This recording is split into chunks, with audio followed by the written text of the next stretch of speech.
And we're live. This is Julien Jean-Pierre from the Royal St. Lucian Seamoss Company. Thank you guys for joining me again for another night of Let's Talk About Seamoss. As always, the topic is open. Anything Seamoss related, or Seamoss related to Seamoss, that's what we talk about. A lot of times, I talk a lot about marketing and promoting your Seamoss business, getting started in it. So definitely, if you have questions in that area, I'm open to answer them. And let's wait a little bit for more people to join in. See who's going to come tonight and talk about Seamoss.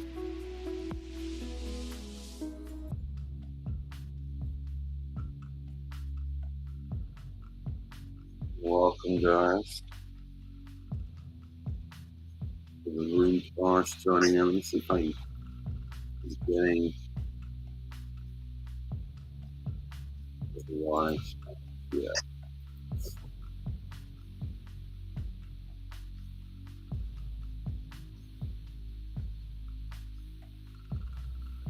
So I hope everybody's had a good week. My week's been pretty busy. We've been shipping a lot of Seamoss. Business feels like it's slowly picking up as the weather gets nicer. People are starting to move and get out. I think this COVID stuff is starting to get past us. It was really strange being out and about today, and actually, whereas I would avoid going to stores, I was going into places because I knew I didn't have to wear my mask and stuff. And so I'm really excited about that. Hopefully, I can plan a trip soon to St. Lucia, and I won't have to deal with any of these kind of COVID restrictions and stuff. And, I'm really excited about that. We're also looking to start, as we're rounding, this is probably going on our second year in business. So we're thinking about and discussing about, expanding our product line beyond Seamoss, or just selling the raw Seamoss is what we mostly sell. Because, just Seamoss alone, there's so many different products that can be derived from it. And I think that there's a lot of products that aren't being sort of explored. Everybody's selling the gel, and there's so much other stuff stuff for your skin, making it in different recipes, using it in soups, ice creams. You know what I mean? It'd be cool to see a vegan ice cream, that's has a component of Seamoss in it. Even I know someone the other day, I can't remember if they got back to me or not, but they were going to try and take the Seamoss and soak it, and then they were going to batter it and deep fry it. And the idea was that it was going to be, I even think it was on one of these live streams, and the idea was that it was going to be like a calamari, or like a fried onion ring, which would be pretty cool. Welcome, Hardy. Thanks for joining in. And so, yeah, I think that there's so many different ways. Every time people go, oh, what can you put smoothie? Oh, you can put it in your smoothie. Well, I don't know. Not everybody has smoothies every day. What if you don't like smoothies? How do you take your Seamoss? You know what I mean? And why aren't we sort of using Seamoss in different recipes and stuff like that, like cookies, or baked goods? You know what I mean? Again, ice cream. I know in St. Lucia there's a guy that makes Seamoss popsicles, and so we need to start looking beyond just the gel and start, I mean, like everybody gets caught up on arguing about whether or not they should add fruit to the gel or not. I'll be honest, like for a while, I wasn't even like, I was kind of staying neutral to it, you know what I mean? Because for me, it was hard for me to have an opinion because I always like ate it raw. Like I never added flavor to it. But recently, I've, been having discussions with people and they've been giving me their Seamoss gel to sort of taste and try with fruit infused. And it's actually pretty good. And while I don't recommend someone using the fruit infused like 2 teaspoons a day or whatever, but if you're eating like a large quantity of it, and say the fruit infused, you take the jar and it lasts you like a week, then that's a good thing. You know what I mean? Like why not? Like, but I don't think it's something that you need to keep in your fridge and like everybody says, don't have the same expectations as you would a gel that didn't have fruit. It's definitely not going to last longer. So yeah, I was like, this week business has been growing, getting new clients, which is good. Been doing a lot of research more on Facebook advertising and Facebook like strategies, and it's really cool. I think that a lot of people are missing out on the power and ability that Facebook and these other platforms can have for advertising when you really sort of get deep into the strategy of how you want to approach your client. And so one of the things I was watching today in these videos is they were talking about creating these like multiple ad sets with multiple ads in between and creating frequencies on when you would see these ads. And so the idea is that, you're supposed to spit out, I think each user is going to see 2 ads a day every day for the next 5 days, and each ad is going to be different. And so to just send an ad out and have that sort of program to the user is not something that's easy to accomplish. But the way they sort of laid out the strategy and the plan on using these ad sets and, dividing the different ads up with the frequencies, it was really easy to see like, hey, yeah, you could really, immersify your client or the target market with these ads to the point where they only see your ads. They're only thinking about your product. And regardless if it's Seamoss or you're selling widgets, that's what you want. You want, like, this is why Coca-Cola does not sell like all its cans of Coke because it's good Coke. It's because it's the only thing you think of besides Pepsi. You know what I mean? Like I was asking someone the other day, what do you think of Tab? And they're like, what's Tab? And I'm like, exactly. Like no one knows what this is because Tab does zero advertising. But Tab still, you can still buy it in the stores. It was the original, I think it was like the original Diet Cola, right? But it's owned by Coca-Cola. They don't have a reason to, I think they even bought it just to like kill it. You know what I mean? Put it in the shelves and, keep it there for those that love it. But for the real, they just did not want to have to compete with Coke, their own product. And that's where they put most of their money in advertising.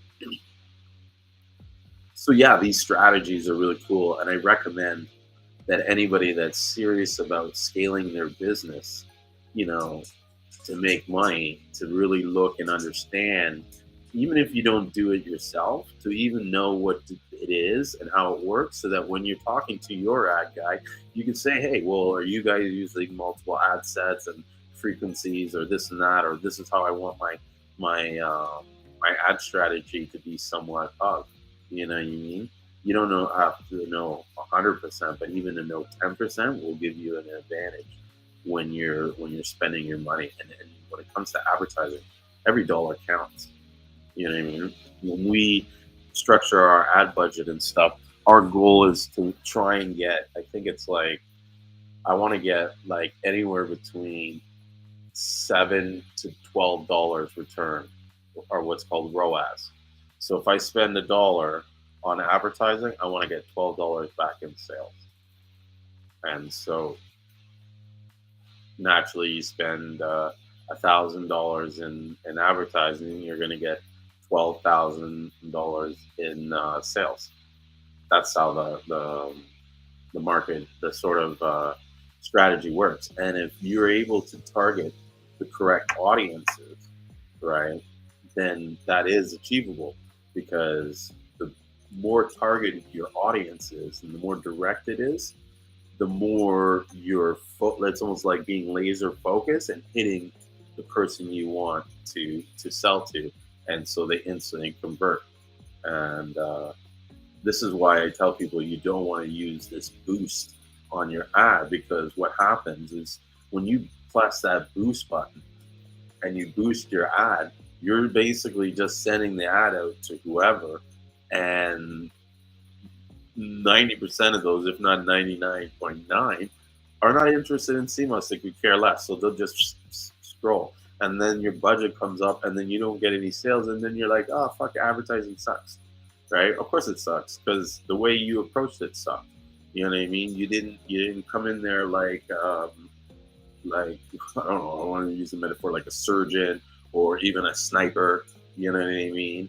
And so that's how you need to come in there with a little bit of knowledge and thought, uh, and logic. You know what I mean, as to why you're placing this ad, who you're trying to reach, what is the message you're trying to put, and what is the end result that you're trying to accomplish.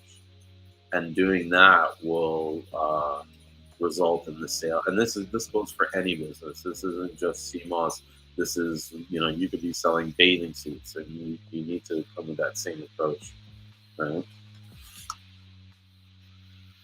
So before I keep rambling on and on about this marketing, let me know if any of you guys have any questions, anything specific you want to talk about in regards to Seamoss or the Seamoss business. I am doing the live stream on YouTube and Instagram and Facebook. So you guys want to follow me on any of those platforms, you can. I also have a live speech talk going through Clubhouse. So if you're not comfortable being on a live stream, you can go and ask questions or speak to me directly through Clubhouse, which I think is a pretty good platform, very low key. And yeah, let's know what you guys want to talk about.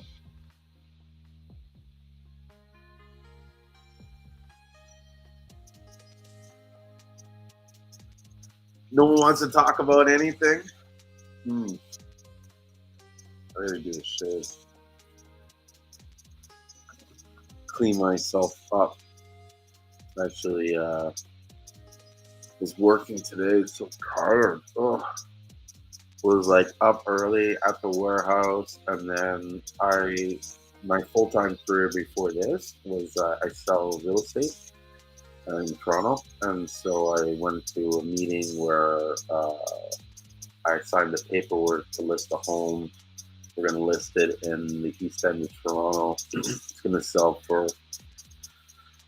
We're looking to get anywhere between $1.7 to $2 million. This is crazy. It's crazy with the housing market here, and this is Canadian dollars. So I guess 2 million Canadian might be like, I don't know, 1.7 million US. Still a large sum of money, but her property is beautiful. And when I look at because a lot of people are always asking me, like, and I hate to sort of deviate on Seamoss, but talk about real estate, but I think it all has relevance in the fact that it all comes down to perceived value. That's what price comes down to. And yes, a lot of it has to do with the costs involved and the work involved, but there's a value into the time and energy put into something. and just the ability to get that same quality, you know. And that's one thing I've noticed in the case of Seamoss is that, not all the Seamoss is of the same sort of caliber, quality, or level, and yet we have no real way of grading the Seamoss to say, okay, this is on this sort of par, this is this sort of par. Yes, I do believe, and I've always said Seamoss is Seamoss, but wet sea moss between dried sea moss, to me that should have a price difference. Sea moss that's clean versus sea moss that's dirty, that should kind of have a price. You know what I mean? Sea moss that you know, and I mean I still think they all have the same sort of nutrient quality because, like I said, sea moss is sea moss. But when you're looking at the appearance wise, there is definitely you know and I mean, and I guess that's the I like that because I always said, okay, well, how do you grade this? Because a lot of times it really comes down to personal preference and the demand for personal preference. And so there is some CMOS that, well, I may not somewhat believe is better. The demand for that particular look and style of CMOS far outweighs some of the other CMOS. And so the question is, why is this CMOS this price and that CMOS is that price? You know. Anyways, getting back to the real estate, the house is selling for 1.2 or 1 point. We're gonna sell it for around. She wants 2 million. I think we're gonna get land somewhere between 1.7 and 2 million. And even last year, a house like that wouldn't have sold for that much. But what it is just like there's only so much available homes in Toronto. No one's selling their homes. And so there's so many people that want to live here. And, when you look at other cities, like I watched House Hunters the other day and they were doing a house in Atlanta and the house was like 350,000. And it was like huge, way bigger than the house that I'm selling for 2 million. Although the property on this house is massive. Like she's got a pond in there, and all this gazebo and shit like that. So to me, it's kind of like, all right, you know what I mean? You could build 3 houses on this land. That's how big the land is. You know what I mean? It's huge. Um, and so, why is it worth, 1.72 million? Literally because you could not buy, like if you want this house right now, you can't buy something like that at all. You know what I mean? I just sold a house for a fraction of the size for like 1.1 million. You know what I mean? And that was like we had like 30 people wanting to buy that house. You know what I mean? And so in that sort of situation, the value increases of something because there's a rarity to it. You know what I mean? And so in some ways you can't expect to buy something that's almost impossible to get for the same price that's available everywhere. You know? It's just the way it is. It's like having in certain foods. I think there's like certain animals. There's like this cheek muscle. And I know they talk about it in fish, and they talk about it in other stuff. And this is like beef and stuff, where this is like a real tender part of the animal. And because it's so sought after, you know, they it's expensive, and because it's just a small area. But then you got a situation like wings, where chicken wings, at one time, no one wanted chicken wings. They used to just throw them away. They were like garbage. And then one guy decided, oh, I'm gonna deep fry them, and he deep fried them, put some sauce on them, and now they're like a sports food. You know what I mean? So crazy how like life is, and just how things can change from something being valuable to something being less, or something being less valuable to something having instant value. Like even oxtail. Oxtail was something that everybody used to throw away. You know what I mean? Until, they decided to figure out ways to make it tender and more tasty. Now, this thing is like the most expensive meat, you know what I mean, in the butcher shop. It's like what you get, it's crazy, you know? By the way, I'm not an oxtail fan. I'm just noticing that this meat is more expensive than like chicken or thing, and it's like the tail, you know. I'm not really excited about eating the tail of anything. But that's another conversation. Oh, Reginald, hey, what's up? I didn't even see you come in there. And hey, Devin, anytime you guys want to come in and chat or ask questions, you know,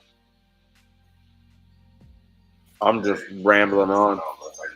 Not much, not much. Just rambling on about pricing and value, and just like how we value certain things for certain reasons and scarcity. And like, have you noticed that there's no like real grading system for Seamoss? Not at all. No, no, not at all. And I mean, there's times where people are showing me photo. I mean, they're asking me for pricing of the Seamoss, and they're not even interested in seeing the quality. I'm thinking like I could, well, no, sorry, I never thought that. I'm thinking now as we speak. I should be clarified because I never think about that. But I'm thinking like I could just send them anything, and they, you know what I mean? Like we didn't discuss it. You didn't check to see what Seamoss I was sending you. You know what I mean? Like I don't know. Some of them they just focus so much more on price. That's I guess my whole point. Is like if they can get it for $1 less, they're going for it. And yeah, I get it. They're running a business and stuff like that. Money's money. But in a lot of situations, especially like if you're making gel and stuff, there's so much margin in the business. Like I'm surprised you guys aren't even selling more. I hate to be critical of your work. Sorry.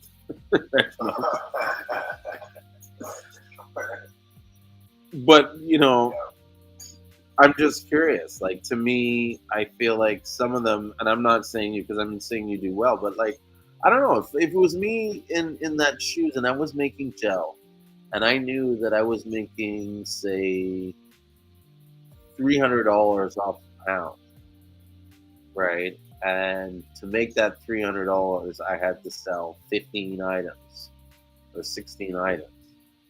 It's like I would spend 100 of that 300 on advertising, and like I would reinvest like most of it. Like I'm just wondering sometimes why there's some people that are not selling more than they could be. Like what is holding them back from sort of getting that scale? Look, because I don't know. I think it might be that part of getting that or setting up the advertising and everything. Because like since we talked, like I never really do anything about like ad management. Mm-hmm. So before that, like I've been in business maybe a year or so. But before that, it was just all word of mouth. It was just like word of mouth. Like, hey, this guy got 2 months. Hey, this is good. So, and then, like I say, as of recently, I'm just starting to get into the pop-up shops. But I think a lot of people don't, take advantage of those ads and know like what could, come back from setting those ads up and, getting that clientele or getting that exposure. Mm-hmm. I think that might be the problem is that they don't have enough exposure. Like right now, like that's what I'm focused on more so is the exposure. So yeah, like the product is gonna sell, but if you don't have people to sell to, then what are we doing? So that's what it's more so focused on that exposure. So That's it. You gotta always be selling, like literally always be selling. And I mean, why not? It's like at $10 profit almost each item, right? Like I don't know how much you price yours, but I'm just estimating an average $10, probably maybe less or more. But it's like, yeah, you sell 10 of them, that's $100. You know what I mean? And I always wonder, like, how much time would it take you to stand on a street corner and sell those to random strangers, right? And if yeah, you, that's what I had. One of the vendors though that has pop up shop. mm-hmm, He said he sell popcorn. When you say I asked him, I was like, how often do you do pop up shops? I was like, what, maybe once, twice a month? And he looked at me. It was like, what the fuck? He was like, this is my business. It was like I go to pop up shops like 3 times a week. It mm-hmm, was like sometimes he stays in a college area. He say sometimes he'll set up his tent set up his table right in front of his house and just catch the people just coming, just driving up and down the street, with a sign that say, hey, we have popcorn. yeah, And that shows, how much you really want it. How bad is your want to. mm-hmm, If you're willing to go on that corner and just set up and just say, fuck it, like we're gonna sit out here and, sell Seamoss today. Like, fuck it, like let's get out here and get it. mm-hmm, So I think it's all a part of how bad is your want to. yeah, yeah. No, you're right. But I see it like this: if you could sell, say, three jars in an hour, you know what I mean, and you're making $10 off each jar, that's a $30 an hour income. Like some people work harder to make less money. Yeah, and that's why that's why I like since I started doing the pop up shops, Mm-hmm. the vendor events. And anyone listening, if y'all haven't done it yet, I'm telling y'all to do it Yeah. because one with the with the Seamoss is very it's visual, so it catch people attention. If you have your jars sitting up there, and they have different colors, and a lot of people have heard about Seamoss. So that's already that's kind of already easy, like an easy sale and exposure. But I mean, I go out there. This past one, I went out there. I stayed out there for maybe 4 or 5 hours, and I came up with like $500.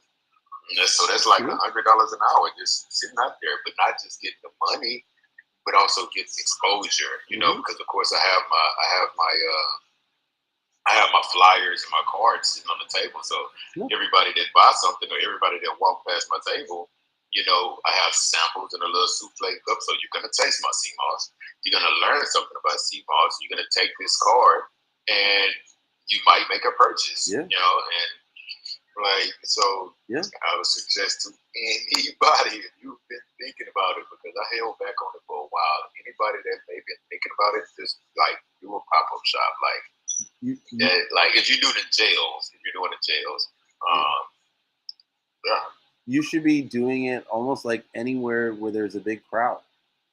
Like, dude, if you go to any sort of especially this summer, you go to any festival or whatever, and you make a bunch of drinks and stuff like it. Like, I'm even thinking about, like, there's a Caravana coming. I'm going to double check and see if it's happening this year. And I'm going to get a vendor's thing, and I'm going to whip up a bunch of stuff and just go down there and do, like, pina colada and some kind of, like, sorrel drink, and then I don't know. Fuck, I'll make something up. You know what I mean? Like I'm making it up as I'm talking right now. But definitely do some kind of like revitalized shot. So if they're all like tired or whatever, they take the shot and they're all woo,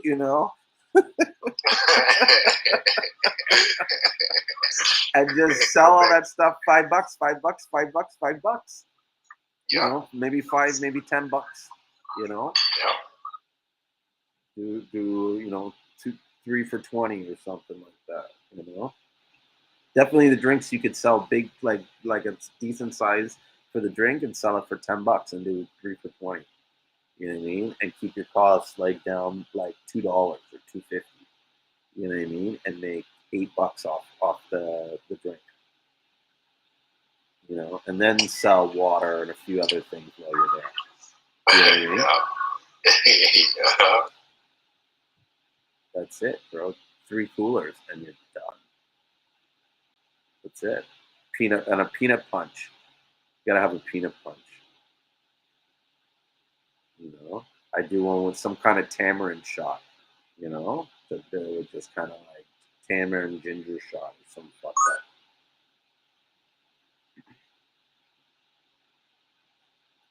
But that would be cool. And yeah, I would go wherever crowds are, wherever there's a festival, wherever this, that, and I would sell the drinks, but I would see it as more, like you said, like an advertising vehicle, and that would mean my purpose to be there and just sell myself and be like, yeah, I got this, you know, Yeah. Yeah. and I would look at like not only selling my product, but I think what I don't understand, everybody should have uh, like a whole, like if you're making the product, they should have a wholesale component to it, where it's like you make your product without the white label. And I even think honestly, and I think this is where the sort of like the future of the market is heading, is that you source out a good person. Like if you really want to scale and do a lot, you source out someone that knows how to make the gel already and has the equipment to make it at scale or whatever other products and get them to supply.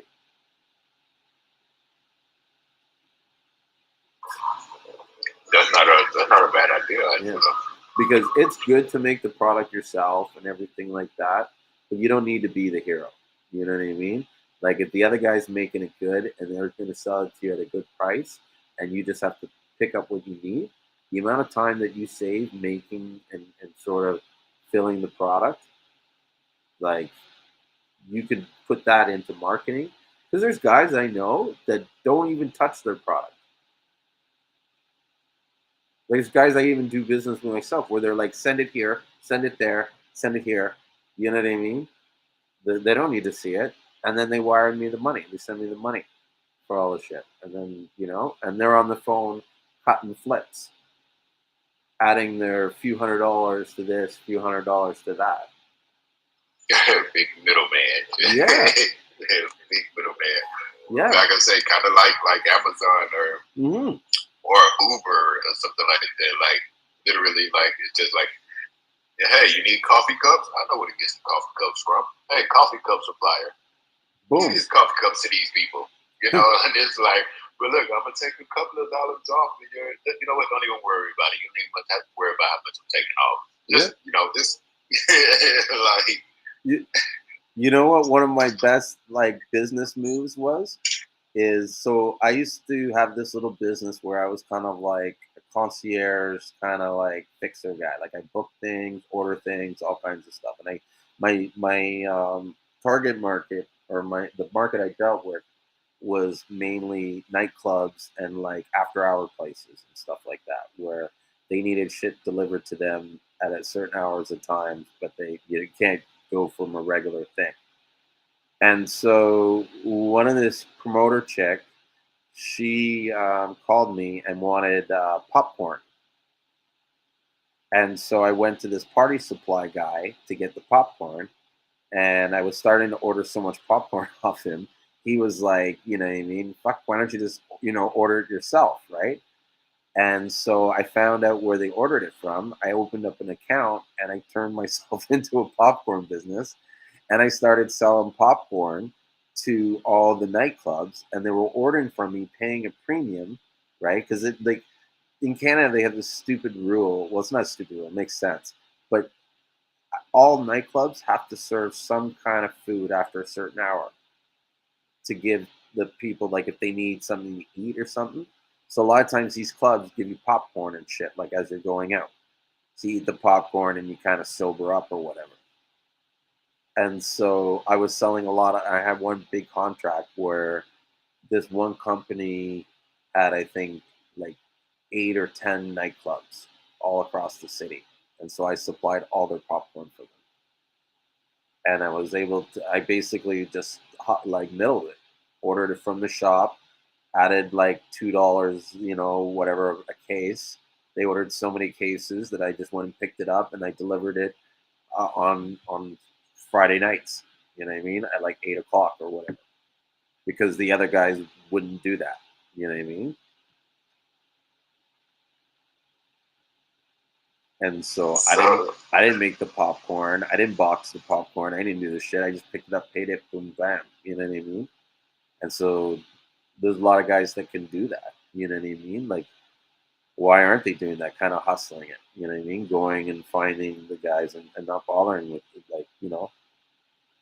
like at some point we all can't be doing the same thing and expect us all to really make money. There's money and room for everybody to make money, but it just doesn't make sense if we're all like, it's almost like we're wasting too much resources, and we would make more money if, because realistically, if a larger percentage of people decided to not go into the manufacturer side and just purchase from a guy, then that saves them all their equipment, you know what I mean? Jars, this, that, their time, especially, like I said before, you know what I mean? And so that's more profit for them. The guy that's making the gel, the more people that he gets making, coming in ordering from him, allows him to double up on his orders, buy bigger equipment that makes it faster. Do you know what I'm saying? And so it's like, it's like we're all kind of having our own little role, and working in like a collective stuff. So even though we're running our own businesses, we're running it smart in a sense. I don't know. It's just a thought. Like, who knows if the industry will get like that? But I think it makes sense if it does. Do you know what I mean? Yeah, I think it'll probably get to that because like Seamoss, everything is getting bigger and bigger. Like I seen somebody the other day, excuse me, post and they was doing Seamoss granola bars. Mm-hmm. So it's like it's becoming more and more prominent. It's becoming more and more popular. So it's going to get to. I feel like it's going to get to that point. Like it's not going to like reach some pinnacle and just flop. Like I think it's going to keep growing and growing and growing and growing and growing and growing. Oh yeah. And then spread to other communities also because I know right now, like if I ask a white guy, I see him in like Walmart or something, they like, what? Like, have you heard of Seamoss? What? You know, so like it is gonna spread more and more and more and more.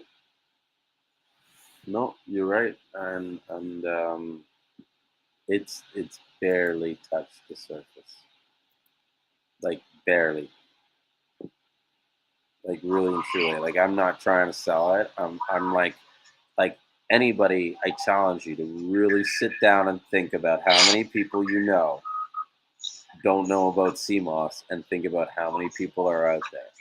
You know what I mean? That have not a clue. You know, like we're looking at a city, I'm in a city of what, 3 million people. You know what I mean? Even if a million people don't know about Seamoss, that's just my city. Do you know what I mean? Like that, like if I could even get 1,000 of that million, do you know what I mean? I'm doing well. So it's like there's so much. Huh? Yeah, no, I was just gonna say, like, I guess they kind of come. Well, that goes back to kind of that exposure and the ads and throwing it in everybody's face, like getting everybody attention, to get them on the wagon. You can't be shy about it. Like literally, you can't. You know what I mean? You have to speak to everybody you can. Like, dude, everybody I meet, I tell. Like, even when I'm in real estate, I bring it up. When I'm at the warehouse and someone comes in for something else, I'm talking to them about a CMOS. A lot of times I give a lot of samples away for people that stop by because it's not even just me trying to sell CMOS. It's more about me opening up the idea. Because even when if I give you Yeah. the sample, right? Most people that I give the sample to, I'm almost positive they're not going to take that sample and turn it into CMOS. But what they'll kind of do is hold on to it and think about it. And then when they find someone that makes the gel, they'll buy the gel off them. Hopefully, hopefully, I pray hopefully, Yeah, because that it'll the be. person they buy the gel from is buying CMOS from me. And it completes the circle. You know, only go right back around. yeah, only one can think positive, but that could happen. And sometimes I've said it to guys like, I don't, I like, I'm a nice guy. I like, I can be sometimes social, but when it comes to doing business, I'd rather do business with like 30 people that I like doing business than trying to get every sale that I can. And so I guess my point in saying that is kind of like, I would rather the like there's certain things I don't do business wise because I feel like it encroaches on the market that I'm trying to sell to. Do you know what I mean? Like there's a reason why I'm not making gels. You know what I mean? Because I sell to so many people that are making gel that it almost kind of like it's like, is it fair that I do that? You know what I mean?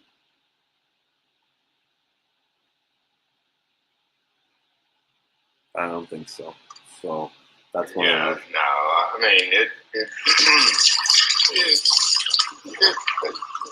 I don't know. I mean, like myself, like I'm trying to get to the point where I don't have to do gels no more, and I'm just selling sea moss, just big uh, bulk sea moss, So, and honestly, like as of lately, I kind of been still, although like the gel is how I, came in to the whole thing, but like recently I came up with fruit juices mm-hmm.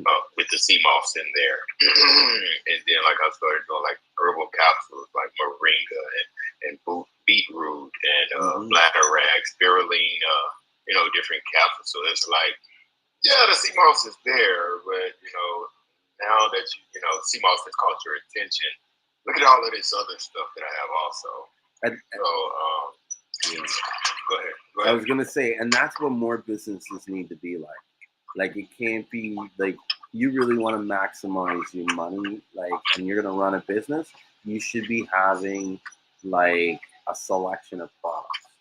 You need to be like the one-stop health shop for your businesses.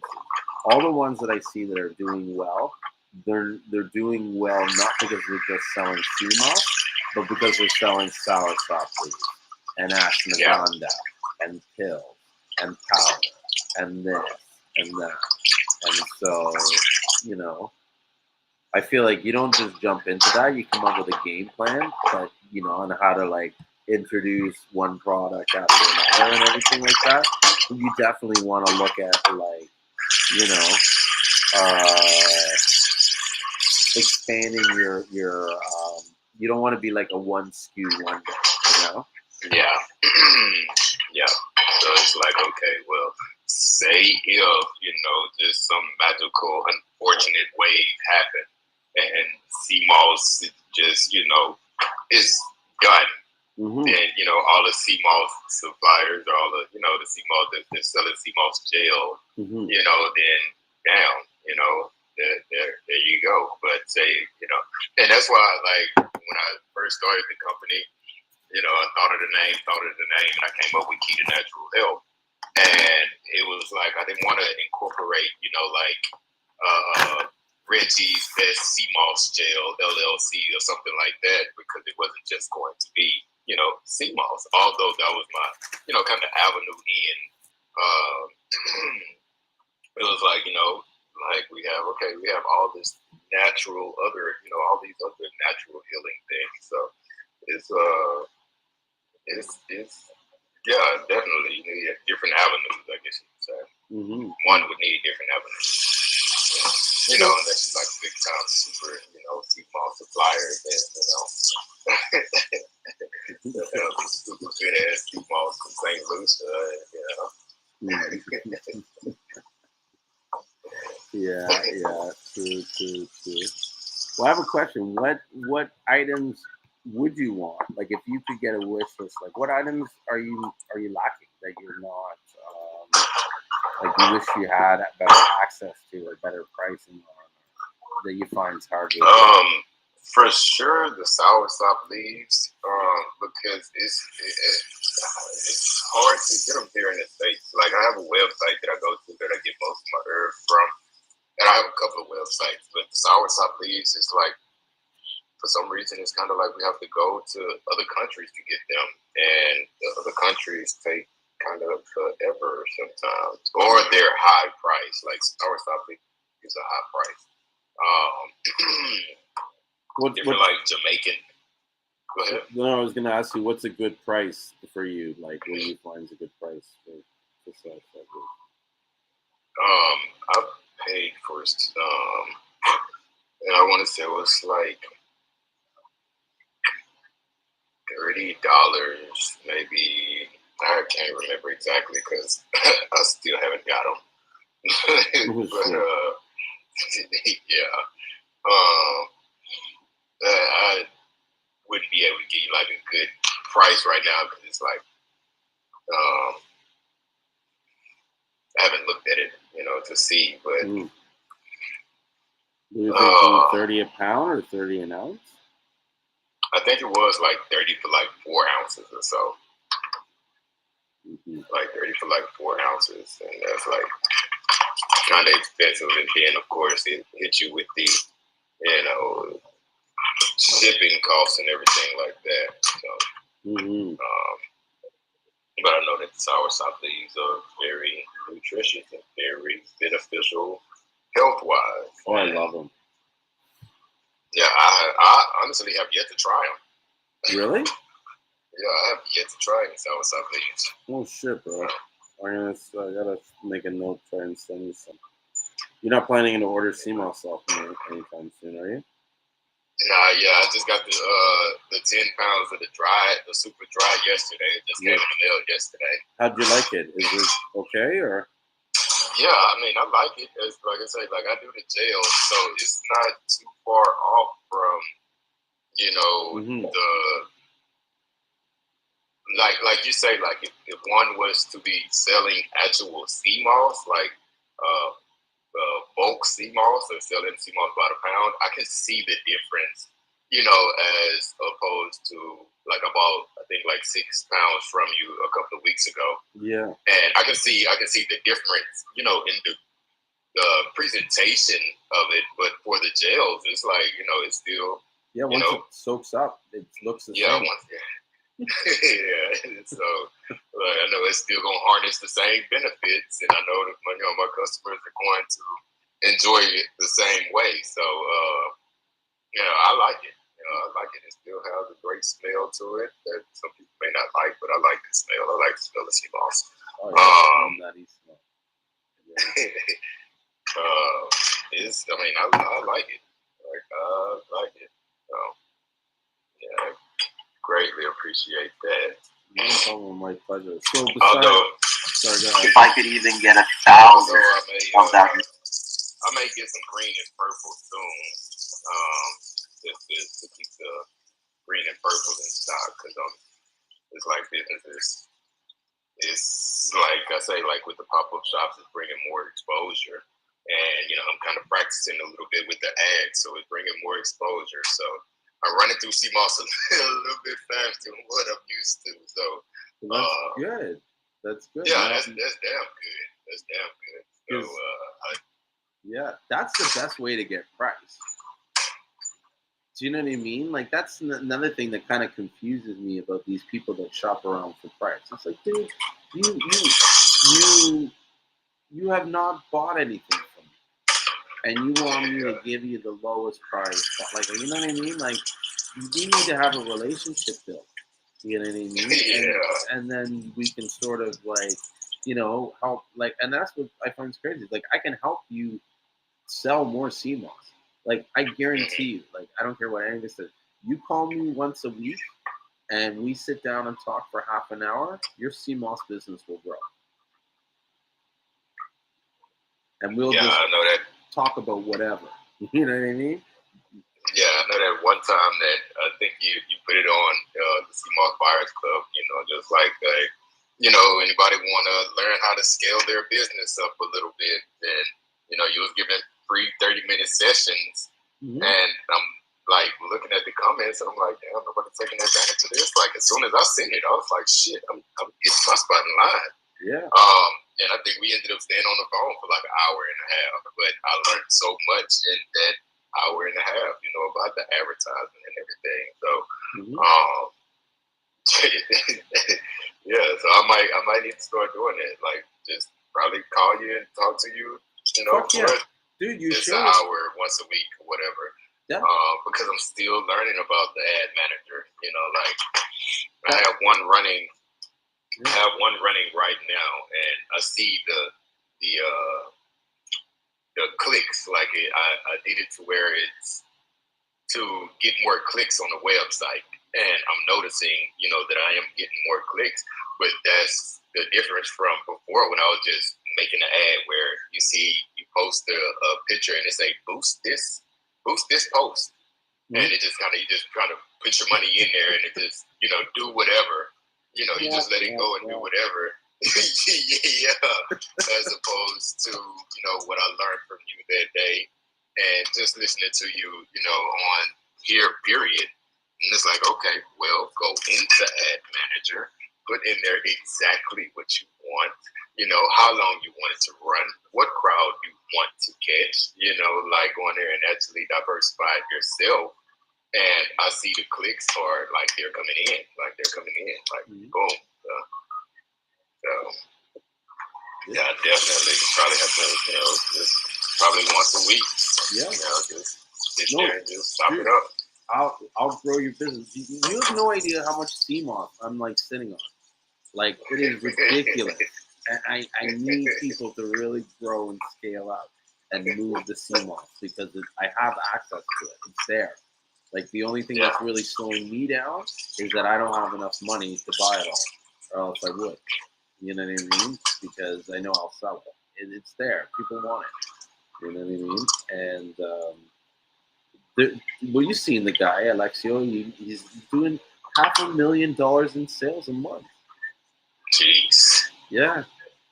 Jeez. He told me, sometimes like the amount of returns that he has to do is like it's ridiculous because the bottles get smashed, and not because of them, but more because of the bottles getting damaged in transit. But it's all part of doing business, and so you got to be prepared for that when you scale. You got to be prepared to spend $10,000-$20,000 a month on advertising. I bet you that guy, to get his $500,000 of sales, he must spend at least $40,000 to $50,000 a month on advertising. And that's continuous.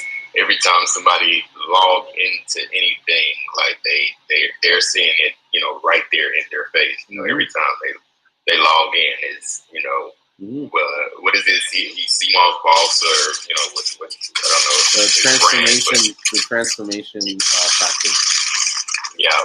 So it's like every time you log into something, boom, it's right there. But yeah. Go ahead. Well, I was gonna say, but imagine like I went to you and said, "Look, give me $100, and I will give you $1,000 in sales." Would you do it? Absolutely. Yeah. And so absolutely. That's how that advertising works. You know what I mean? Absolutely. And sometimes you even get more than that. You know what I mean? Because this is the thing too that I don't know if I explained to you when we talked on the phone, but like the advertising that you do today does not get the sale today. Do you know what I mean? And so the people that see your website today, they're not buying for another 3 to 5 days from now. So you need to keep that advertising going to create the momentum so that eventually, a week or two after you started the advertising, the sales come in. Yeah, yeah. I mean, that's true because there's been times that I may see something pop up on my Facebook or something. Maybe an event or a new something came out or a new event has started, and that first time you might just look at it and you may not even look at the website the first time. You might scroll past it and then you see it again. It's like, click, and then once you click, it kind of like now it's gonna like continuously like be there every time you jump on your social media.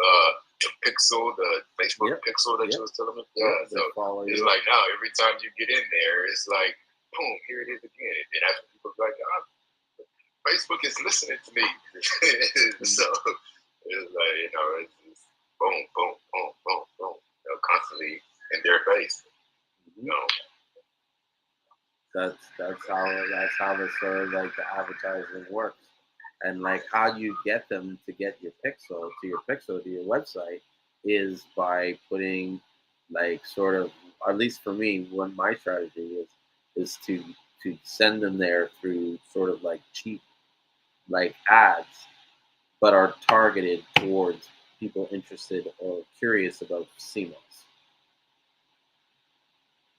Right? And so your initial ads for your cold audience, what they would call it, is to, and you want to like go into the ad manager and bid the cheap, like this is what I do.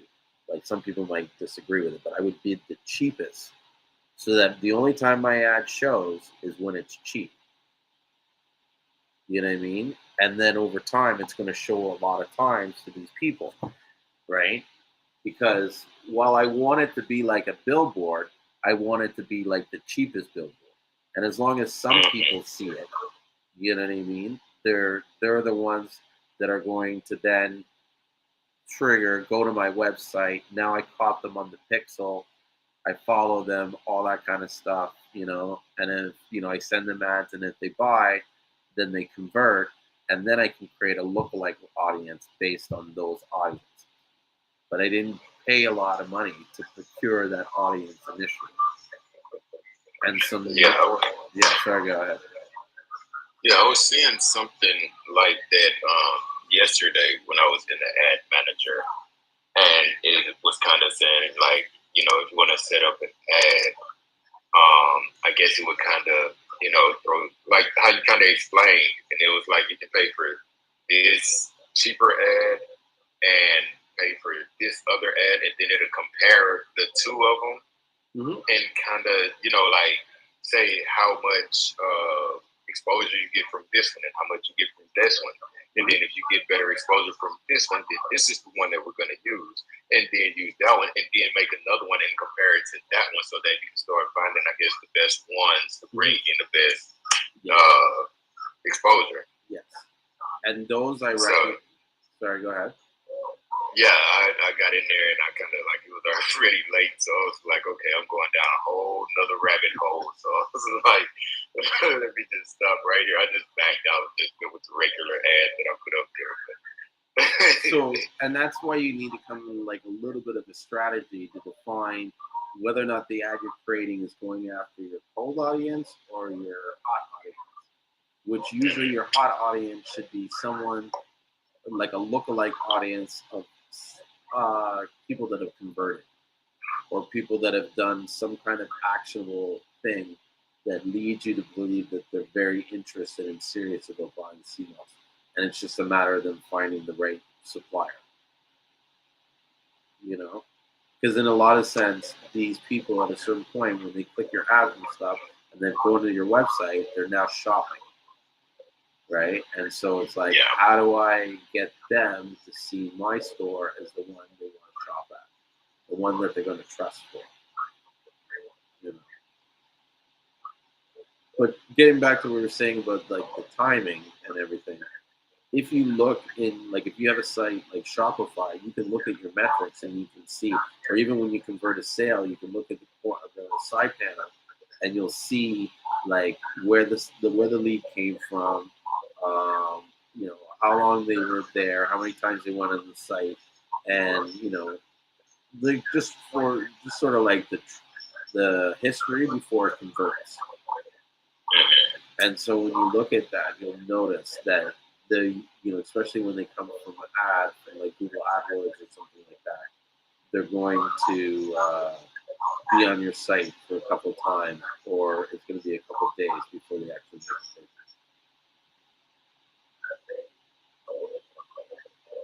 So you got to keep that in mind when you're doing your advertising. But I think like doing the pop-ups is good, and I would even look at trying a strategy where you do the pop-up and then you run ads in the area or to people that were in that area about Seamoss. So it's almost like you catch all the people that were visiting the pop-up, like whatever event in that neighborhood, and you're streaming the Seamoss ads. Yeah. See, that's something that I have to learn how to do, because someone else told me that as far as per se, if I was doing a pop-up shop, you know, next week on the south side, well, I would set up an ad even before the pop-up shop saying that, hey, I will be at this pop-up shop in this area on this particular day, and Seamoss and Seamoss-based products will be available at this pop-up shop. So that ad is already running, in that area, so they know, hey, I heard it was, I see there was a pop-up shop, this Saturday. Let me go check this out. And then, like you say, same thing after the pop-up shop is still right there in their face. So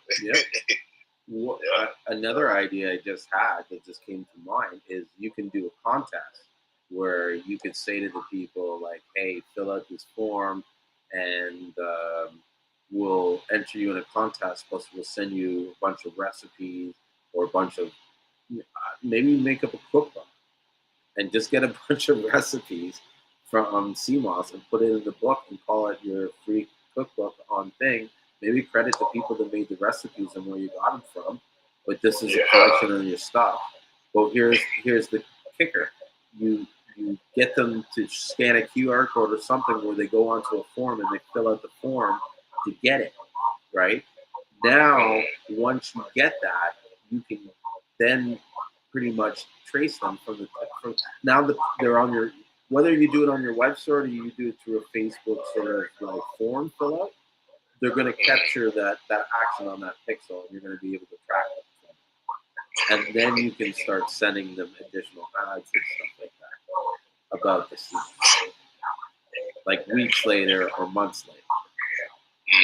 You know what I mean? And you can even have it set up for automatic, like pop-up shop, and so that you want to run this series of ads to all the people that have ever been to a pop-up shop.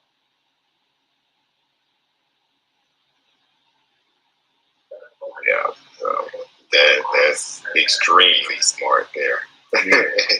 And then that's more targeted, right? Because now, people got to realize, like, when you do the boost, the ad and stuff, you're like, it's like the equivalent of putting up a billboard, and everybody passes by, and some people see the ad and some people don't, right?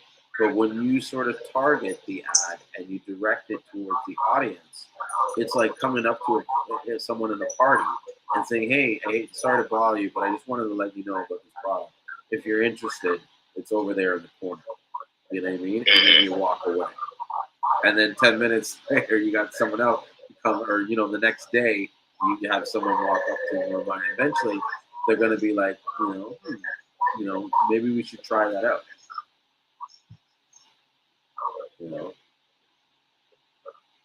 These are some of the tactics that I use in real estate for marketing.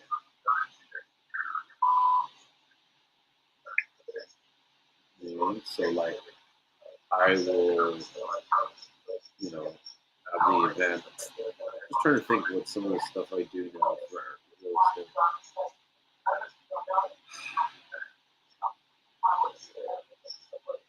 A lot of it now I do is just mailing lists, to be honest with you, and it's all like the flow.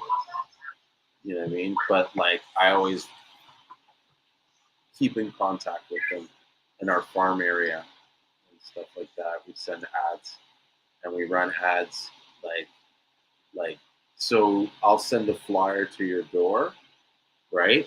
And then I will follow up with sort of ads in the area, especially like on Facebook ads. I'll follow up with like ads showing like we sold this, we sold that, or we're talking about like who we are as agents and why would people you should choose us and stupid stuff.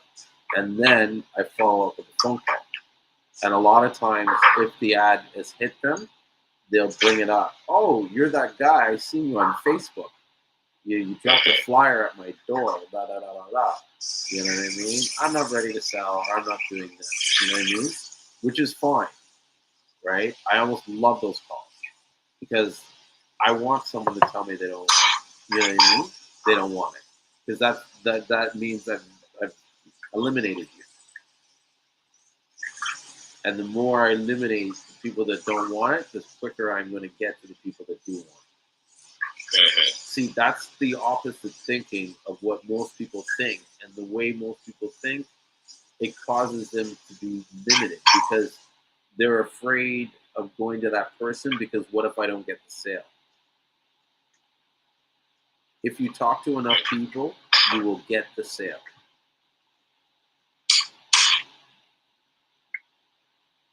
Do you know what I mean? Like if you talk to 1,000 people, someone's going to buy. Yeah.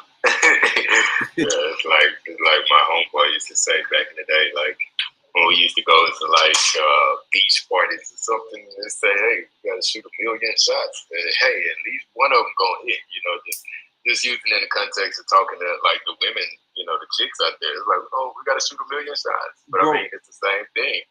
If you keep shooting, like something is gonna hit eventually. So it's the same thing in this sense, talk to 1,000 people, somebody's gonna react to it. But if you don't talk to anybody, then I mean, shit. No, listen.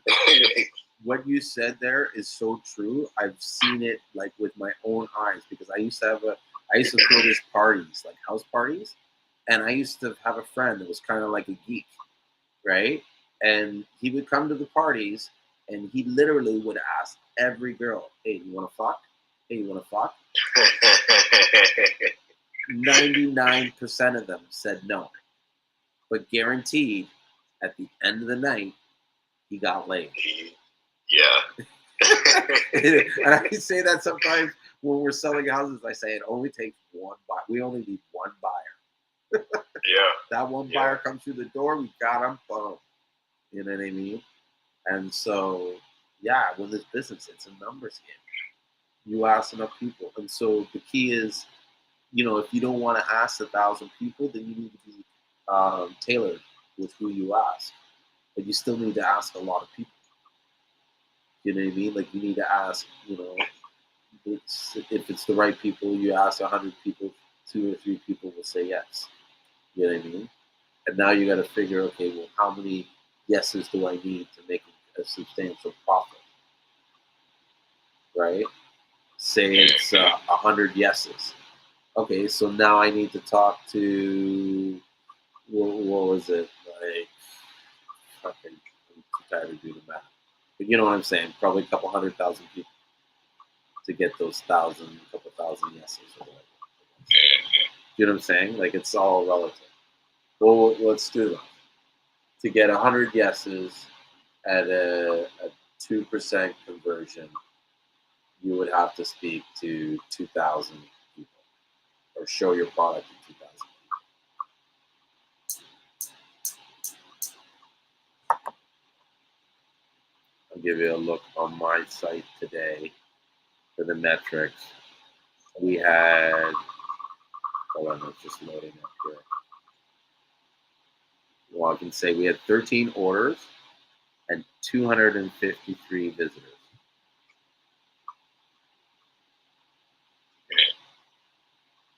You know what I'm saying? So you got to even look at your visitors and ask yourself, how many people are visiting my website every day? Yeah. You know what I mean? Is it 100? Yeah, that's what I just 10. Just logged into my ad manager here, and like I said, I put up an ad yesterday, and it's a 952 reach, 59 clicks, and what $6.32 or so. That was just from yesterday. Cost per click. What does that mean? Cost per click? Like it says 11 cents. So that's So every 11 time, cents per every time somebody click and goes to my website. yeah. And so you need to find a way, and there's some YouTube videos on it, how to set up your ad manager so that you can see the right columns, because there's certain columns of information that help you understand how much you're actually getting from the sales on your site, especially in regards to like it tracking from when it shows the ad to the person until when the sale is converted. And so there's like one of them is called ROAS, which is called return on ad spend.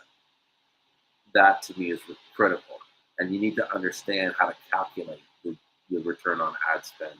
To be honest, I haven't done it in a while, so I can't remember. But basically, it's like you convert your cost, your average order, and the cost or the amount of profit that you make in that average order, and then you do some formula that basically figures out how much sales you have per dollar. Or you basically take like how many people it's sent to your website or how many people have converted the sale versus the total amount that sale is converted, and then it can give you the return on the ad spend. But then to find out how much ad spend you need to figure out how much profit that you make per sale. And then you need to make sure that the amount of profit that you make per sale the amount of money you spend for advertising does not exceed the amount of money that you make per sale. Right? Because you don't want to spend $1,000 in advertising and only make $10 in profit. Profits, yeah. Yeah.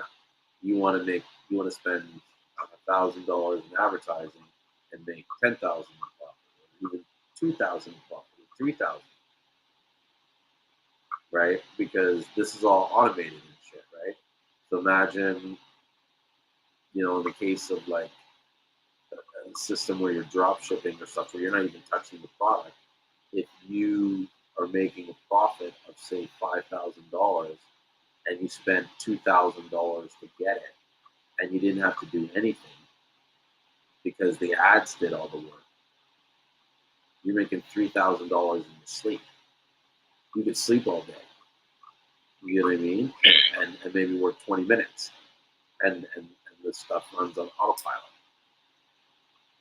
And really and truly, like us as Black people, we need to start looking at ways to structure not only our businesses but our whole lives, so that like this is how the rich make money. They develop ways to earn passive income. This is how they get their freedom. You know what I mean? They invest in certain things. They don't buy fancy clothes or shoes, but that comes later. Like that comes later. Like build the machine first, get the machine running, and then you can flaunt and show off. But what a lot of the times they do is they want like it's a marathon. Like Nipsey Hussle was right. It's a marathon, not a race, right? And the bigger you build the foundation, the faster you'll get up to that top. You know what I mean? If you spend it like, and I say this too, partly because I look back at my life and I'm like, fuck, if I had taken some of that money that I was like partying with or going out to hang out with my friends or eating all these expensive dinners and shit that I did, yeah, I had great time, great experiences and stuff. But if I had taken the money that I had done then and didn't even spend it and just tucked it away for when opportunities came up that I had the money to take advantage of that opportunity, I would have had more opportunity, like more wins underneath my belt, and those wins would have propelled my income so that I could sit on the beach and do shit. You know what I mean? And eat bonbons and go to parties and stuff like that. It's like we're doing it like ass backwards. Like we're trying to eat our dessert first and our food later, and want to cook our food later. And then you don't end up cooking your food. You just eat all your dessert. You know where I'm going with that. So yeah, I hope, Yeah, exactly. yeah. But that's for us. That's my goal in the next few years is to build up these businesses, get to the point where they're sort of building passive income and they're running on autopilot. And the only thing work that's really required from me is just my thoughts. And then I'm going to start building some other businesses and stuff. You know, I think there's a market for, you know, getting more supplies out of St. Lucia. Like you said, you have a hard time getting good quality sour something. You know what I mean? There's other products too that people want to be able to get it from someone at a fair price that they can trust. You know what I mean? So I feel like there needs to be more of these genuine quality suppliers, and maybe hopefully I can play that kind of role, and it will spawn some activity in the space. Maybe even like encourage more people to come into it, and even get them to have better quality standards. Do you know what I mean? Because if I come into a space and I start doing stuff, and I'm all for people kind of like copying what I do, and you know what I mean, sort of like competing with me. You know what I mean? Because at the end of the day, if it gets too crowded, I just leave the room.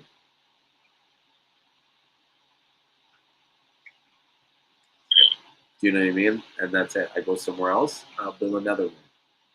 You know what I mean? And if I can build more rooms that allow more St. Lucians to come in and enjoy the party, then I don't mind like having to like kind of like leave the party and leave it to other people to enjoy to go start a new party somewhere else. So that you know what I mean? Like that's kind of how like bees work, right? When the hive gets too big, you know, the queen bee, you know, they breed a new bee, that bee takes over and they go and start a new hive, you know. So I'm all for that. And so, like I said, if people follow me, then they're going to have to operate as good or better than me in order to beat Yeah. me, right? And if I set a high enough wall, then the industry is going to do better. And then if the industry does better, everybody wins. You know what I mean?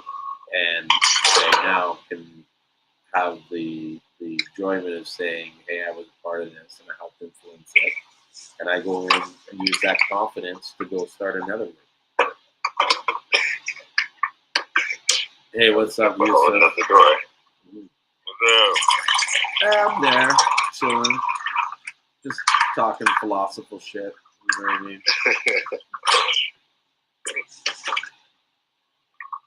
That's it. How you doing? What state are you in right now? Missouri, eh? I'm breathing out here in Missouri. Oh, nice. It's all the snow's melted out here, but it is like windy. What a shit. Mm-hmm. So, hey, Reginald, getting back to before we were talking about the herbs, what other stuff besides moringa, sour soft leaf, other things that you would, you know, and even some produce? Is there any produce that you want that you find hard to get? Uh, well, lately I've been looking into lemons because of the juice, like the Seamoss juice that I came out with. Is we have like strawberry lemonade, peach lemonade, elderberry lemonade, hibiscus lemonade. And so fucking the grocery stores out here, they charge like $3 for $1 for lemonade. So that's what I've been looking for, like wholesale on lemon, where they charge $3 for $1 for lemon. So that's what I've been looking for, like a wholesaler on the lemons out here. I think the cheapest I found was like 18 cents per lemon. But other than that, like most of the herbs that I look for, they're pretty much easier to find. Like I said, outside of soursop. What about hibiscus? That's easy to get to. Yeah, hibiscus pretty easy to get to. Which one? Is there different ones? Yeah, the sorrel. Oh, because I've been looking for, you have the sorrel, which is always hard, and that's the one a lot of people use. They use for cakes and desserts and stuff. And you have the one that bloom out into like regular flower. But I guess they have like hibiscus and you have sorrel or something like that. And they have hibiscus that's in the Bahamas, which is really, really small. And I've been trying to look for that one because when I went to the Bahamas, that's the one I was eating straight off the tree. Like I was just pulling the roses off the tree and eating. And straight like that. Yeah, I didn't even notice, but everybody else saw me in the van. I was like slumped over. They was like, man, look at this dude here. And they was like, man, why you like that? Slumped over. I was like, damn, I didn't even notice. I'm like, man, she really got me feeling good. I'm like, I don't got no work. I was like, my nerves not even like nothing. I was chilling. It was just because like I was in the seat, bro. If you would have sucked it, bro, you'd have been laughing. But they was like, man, that just got you feeling good. I was like, yeah, I didn't notice it because it's not a high. It's not even like a mellow. It's just your nerves or just like relax. You relax. It's not like you sleep or nothing. It's just like you at your finest. Yeah, just no worries. Just everything kind of blocked out, kind of. Yeah, and that's the. I've been trying to get that, but they don't grow that like to sell and teas and shit like that. It's only in the Bahamas. But I've been looking for that hibiscus. The hibiscus the website that I get mine from, they get theirs from Nigeria. The hibiscus sabdarifa, that's the botanical name for it, but they get theirs from Nigeria. Okay. But just to it kind of reminded me, like how you said that, like no worries feeling, like not like a sedative, like. But I made a tea last night. I mixed lavender, St. John's wort, chamomile, and one other herb I want to say, and it had me feeling that same way. It wasn't like I was up like researching all night, but it was like no worries. It was like I wasn't just sleepy, but when I did go to sleep, it was like just sleep, like good sleep. And that kind of reminded me of how you said, like it was just like just cool, like no stress, like nothing, just like Hakuna Matata, like just no worries. Yeah.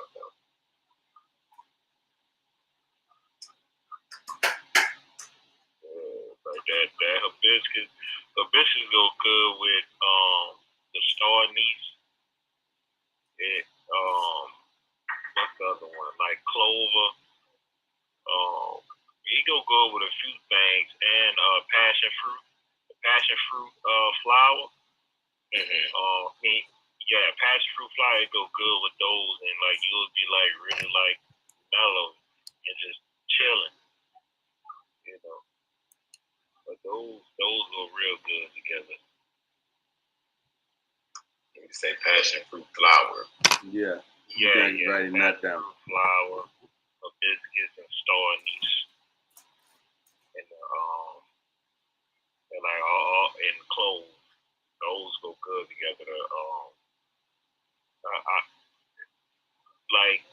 the clove is real good, so I'm not sure if you like. I chew on the clove by itself, and that kind of like calms you down too. You kind of have that numbing feeling too when you chew on. Yeah, definitely. Even because I use that in my elderberry syrup. And even like when I'm boiling it, like you can smell like it. The smell of it kind of give it that warming, like numbing kind of smell, like even around the house. Like you can smell that over everything else. And it's like even just the smallest pieces of cloves, you can definitely feel that warming sensation.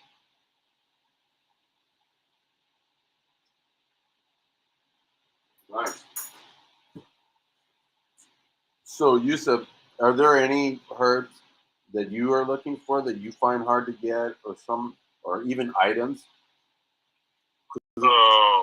I'm trying to explain my product line. I wanted to start moving into more stuff besides Seamoss. The stuff that I'm trying to find, it might be something that might be a little impossible to get. Cause like the herbs I go into is like real deep. I can't even talk about them because nobody knows what the hell they are. And the herbs I want to deal with focus on men health or just men as far as like men hormones or just like the things that we need to help us once we get a certain age and shit like that.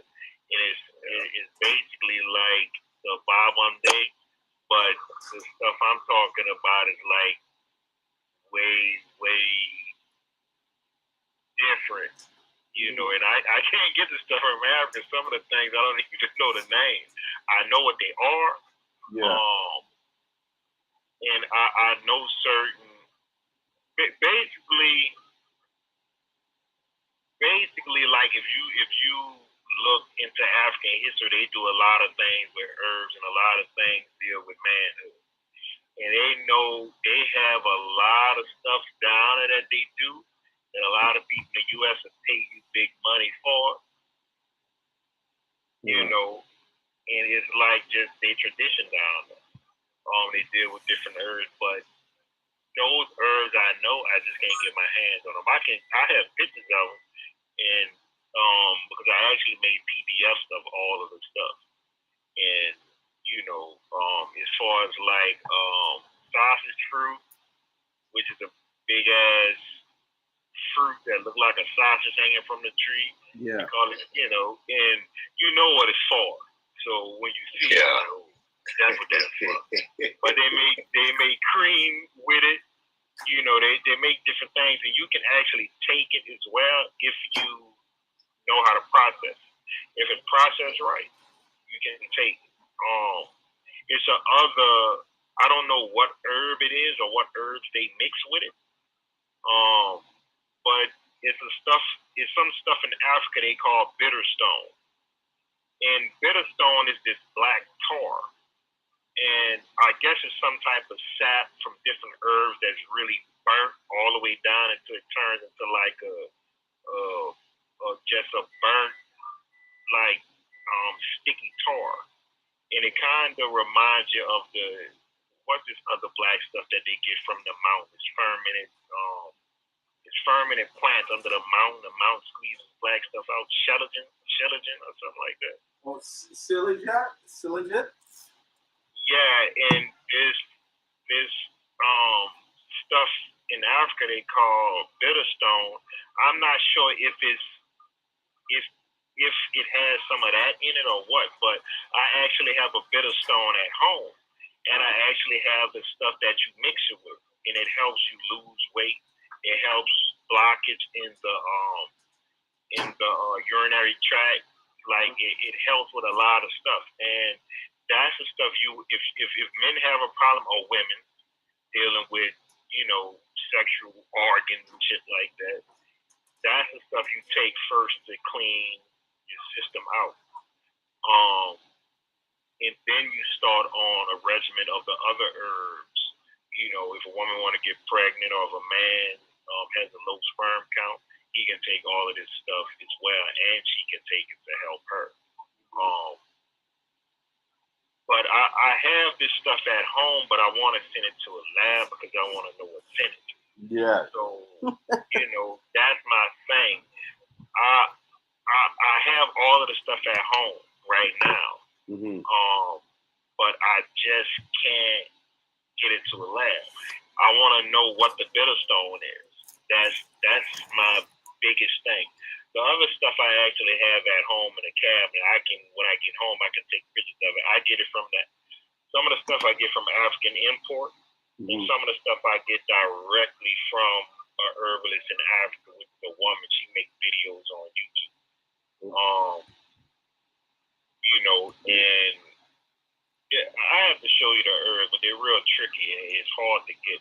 But I was taking some of them out here, and when I tell you, it produces. It makes you produce too much. Wow. It makes you like no plan, like serious shit. It makes you produce so much to the point where it's like, nah, I can't take it because it's just gonna come out by itself, basically. That's so were you like having wet dreams or something? I said, were you having like wet dreams or something? No, it's not like that. No, it's just gonna come out. It's not you're not aroused or nothing. You be like, oh man, I got to go use the bathroom. I'm about to go pee, and you start being like, what is all this other shit? And you know, it made you overproduce. So I was checking. I was like, man, I can't take this stuff. You know, and it's all kind of different herbs that you know. We can take is herbs that they have this herb. I don't know what it would be considered as. It's not really like a plant. It's not like a fungus or whatever. Like you would have to see these things. And a lot of them look exactly like the body part that they help. So you know, but yeah, like I was taking a few different herbs at the same time, and I was like, yeah, these things together is good but horrible at the same time because you know what it makes you overproduce. Yeah. But that might be good for some people. Yeah. Some people it's not bad. Underproduction. Yeah, and that's the whole thing. But. Bro, I can show you these herbs and shit like that, and I actually have like pictures and I have the names written down and stuff like that because I was looking into a lot of these herbs, and there's one company that deal with a few of them. But yeah, like that's my biggest thing, trying to get herbs that help with reproductive system because I haven't had kids yet. My wife haven't had kids, so that's the biggest thing for me right now is to try to have kids. But have you spoken to doctors about sort of what the issues are and stuff like that that's prohibiting that or no? Yeah, like I have to go to the doctor, you know, just to do sperm count and all that type of shit. Other than that, I don't want I don't want them to give me a goddamn one. Yeah. I hear you. You know, I'll do it like my people do in the Bahamas, and I'll deal with them because it's just two herbs, two tonics they have that's really like shit. Man, is good.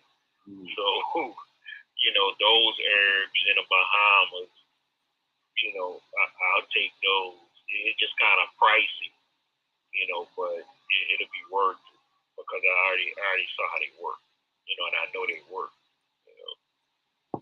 Well, I think by the end of this, like in 2 years from now, I'm going to check up on you, and you're going to have like an army. I'm like, Dad's gonna be crying.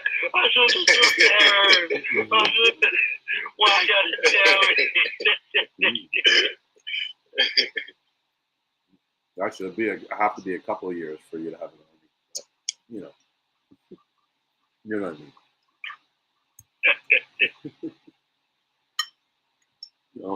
But yeah, bro. You know, I'm gonna have to, get into the Seamoss stuff, bro. I'm gonna do it too, bro. Mm-hmm. I might as well because New Orleans, bro, they charging too much, and I ain't about paying $18 for no Seamoss smoothie. Think is I ain't about paying that. How much? God damn. $18 and shit, man. For what, the gel? $18 for just a tablespoon in the smoothie. Fruits. Wow. Wow. Yeah, and I'm not. Let me tell you something, bro. How I look at Seamoss,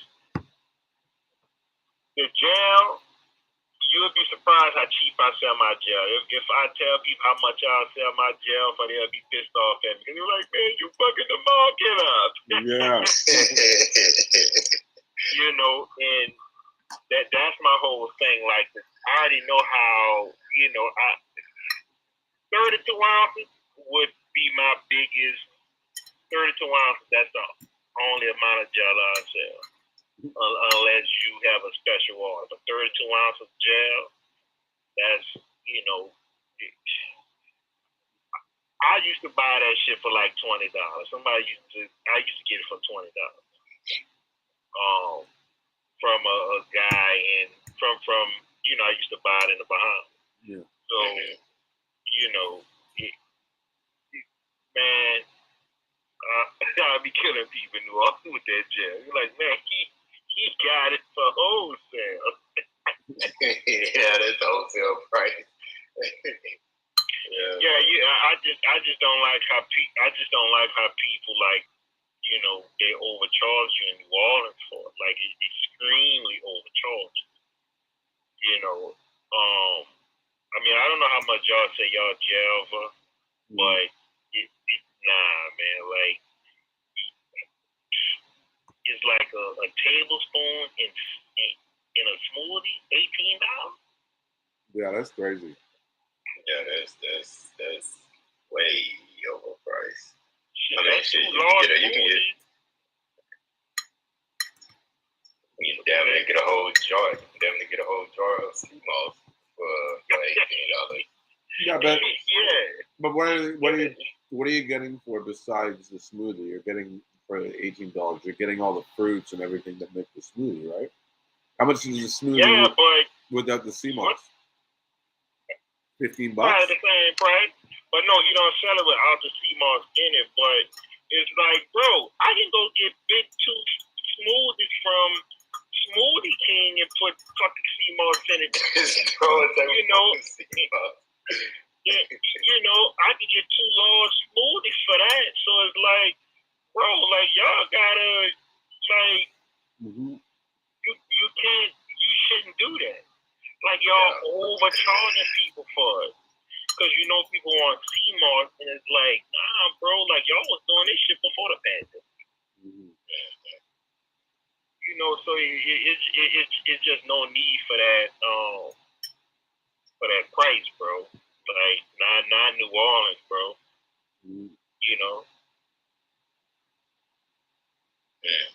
You can run them up some competition, or what you can even do is you can sell it wholesale, sell it cheap enough for them to buy it off you. And then, that's my plan. I'm trying to do all of it. Yeah, and then you just sell a whole bunch. I know a guy. Yeah, it's not gonna make them lower their prices, though. But I sell it to them, and they'll do. But I got a lot of equipment right now. I used to work in a restaurant, so a lot of my shit is free. Yeah. There you go. You know what I mean? The equipment like helps speed up a lot of the time and like labor. Yeah, I got a food processor, and I have a the hand mixer, the immersion mixer. It looks like a fucking cannon you're holding. Yeah. Blend up a pot of soup. I have like the big one.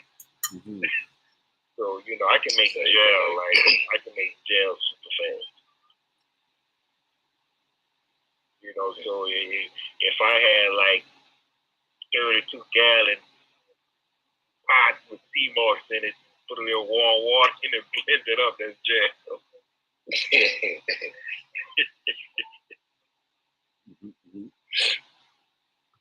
You do it, man. I'm telling you, wholesaler. Like, there's a guy I know, he sells the Seamoss by the case. That's what I was trying to tell you to do. Before I was like, bro, why I was like, let's get you. But you said you don't want to deal with jail, huh? Yeah. But honestly, I've been thinking about it, you know? And it's part of it is because I feel like no one's really taking advantage of the market, you know? And at least not here in Toronto. There's a few guys, but even these guys, I'm just like how hard are you usually hustling, you know? And that might be the thing there, you know. It's like you say that hustle. Like, I know for me,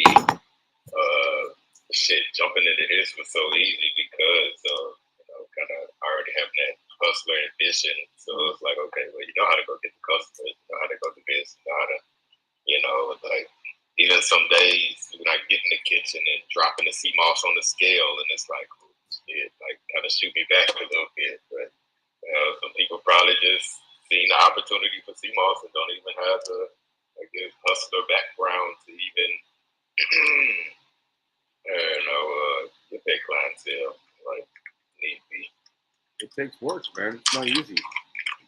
Makes me wonder how many people are sitting on 10, 20 pounds and can't sell it because they realize too late that the energy and the work that's required to kind of scale it to be a bigger business. But you really put your mind to it. I truly believe that you can turn this easily into, well, I wouldn't say easily, with a lot of work and dedication and consistently, you can turn this business almost guaranteed into like a full-time business, enough that you can make profit $4,000 to $5,000 a month. Yeah, it's just about marketing. If you can market stuff and you understand the algorithm of Facebook, Instagram, YouTube, you can make money. You also have to make a business profile on Google and on Yelp. So when they search you, your stuff can come up. And you have to take advantage of Pinterest. Because remember, the pictures that come on Google and all those other search engines, those are pictures from Pinterest. So y'all have to understand you have to use all those things at the same time. That's how you market. And a lot of people, when you don't understand the algorithm, when you don't constantly post pictures on all platforms, because remember, they have to be linked. You don't have to put links on Facebook and stuff like that, but as far as the pictures and advertising, like, yeah, you have to kind of do things in sync, you know. But I find that's if that's where you want to find your crowd. But like, there's other ways to get people to buy into your product without having to do any social media. You know what I mean? I know a lot of guys that I sell to that don't even have a website, and they're buying like 50, 60 pounds at the same time. What's up, Lulu? Yeah, but you're talking about like strictly like in their neighborhood and stuff, right? But why not? There's a huge. I don't understand why people aren't trying to sell it in their neighborhood. That's a huge under tapped market. Yeah, like but what I was basically speaking about was just the internet. But yeah, you know, in your own community and city and stuff, yeah, definitely you can make money doing it. But a lot of things is moving to the internet, so you know that's cool too. Plus, you don't really need brick and mortar to do that shit, so there's no overhead over the internet.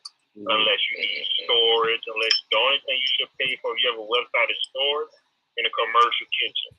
Because eventually you're going to need a commercial kitchen to produce your product. Yeah, that's what point I'm getting to, because it's like definitely. definitely getting to that point where this little kitchen here is getting too small.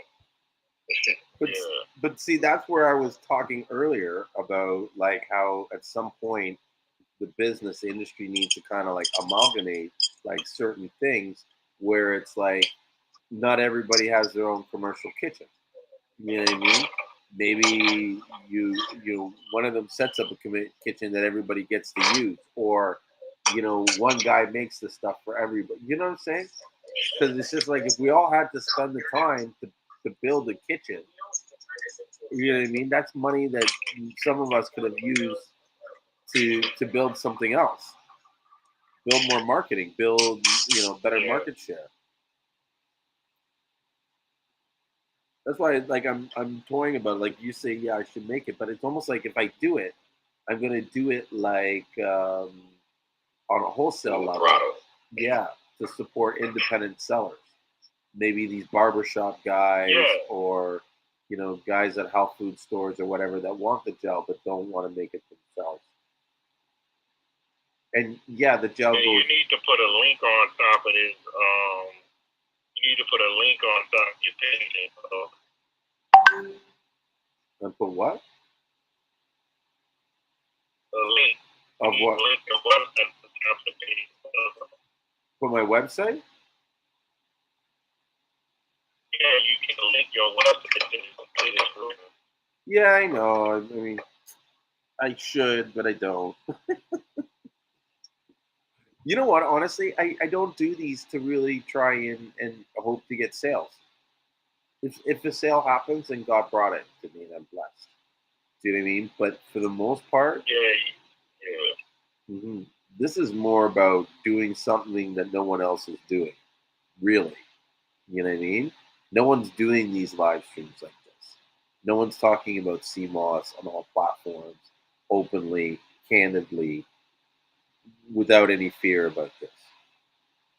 Do you know what I mean? And so, in some ways, what I believe that will happen is that more people will start becoming comfortable doing this. Okay, more people are coming in here to talk to me, are becoming more comfortable with themselves, and now are starting to do their own thing. The more those people do that, the more the market expands, the more people are buying Seamoss. Do you know what I mean?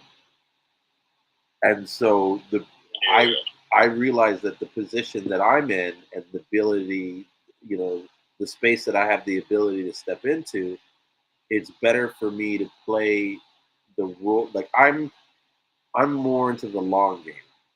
I see this as like I'm in it, like balls deep or whatever you want to call it. I'm in it. Like my whole life is invested in it. And so I see the long term play where it's like if I can help everybody figure out ways to expand their market and get more into selling, then eventually some of that's going to land on my desk and I'm going to sell more Seamoss. I was saying this to the Reginald, like the guy needs to call me every week. You know what I mean? And just pick my brain. That's my job, literally. Like at the company, my job is to, you know what I mean? Be there to support you in any way you can. I can. With knowledge, information, experience, advice, whatever. You know what I mean? Even just someone to bounce ideas to. You know what I mean? Because at the end of the day, the more Seamoss you sell, the better it is. And ultimately, my why for doing this, the whole reason why I'm in Seamoss is because I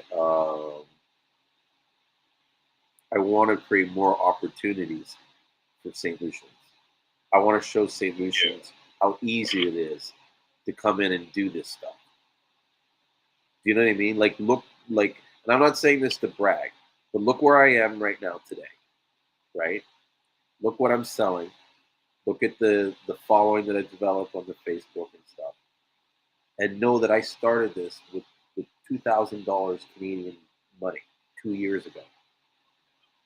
Now, I think I could have built it bigger. I could have done more. But the fact is that most people, if people saw me at the beginning and what I planned to do, they would have thought it was crazy. but it's because they've convinced themselves that it's not possible. But it's easier than you think. You just got to put the work in. Yeah. You know what I mean? And by me showing you that this is the work you got to put in, you realize, oh fuck, it's not that bad. He does some live streams. He does this. He does. You know what I mean? Like, so I say, I don't mind people following behind me. I want them to follow me because I know when the room gets too crowded, I'm okay. I can leave. I'll start a new business. Yeah.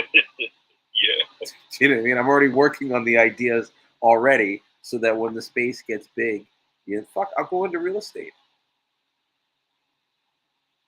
That's why sometimes I laugh, like when some of these people go, "Oh, you're in it just to sell Seamoss." I could care less. Oh, I'm sorry. I lied. I don't want to say I could care less. That's not true. I care about every customer that buys Seamoss from me. That would be, I'm full of shit when I say that. But what I mean is that if I wanted to make money, I wouldn't be doing any of this. Do you know what I'm saying? Like, I wouldn't be doing live streams. We wouldn't be talking about Seamoss. We wouldn't. I would be just studying and figuring in new ways and creating ads and you know what I mean? Going to shows or whatever and not even getting into the controversy about, wildcrafted or farmed or any of that. Yeah. That is the biggest joke right there. You telling Yeah. me that I'm doing this to sell more Seamoss. If I was doing it to sell more Seamoss, I would just keep my mouth shut and sell more Seamoss. Yeah, the rocks in a box. Yeah, why am I rocking the boat? Right? Why am I rocking the boat? It's because I've been there and I saw the truth.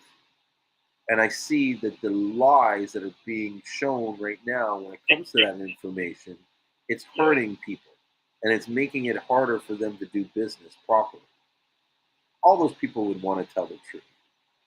But it's because people don't want to go out and do their due diligence, and they want to listen to second and third hand information, and they go on like that's fact, and then you know what I mean. That causes all this confusion and disruption in the marketplace.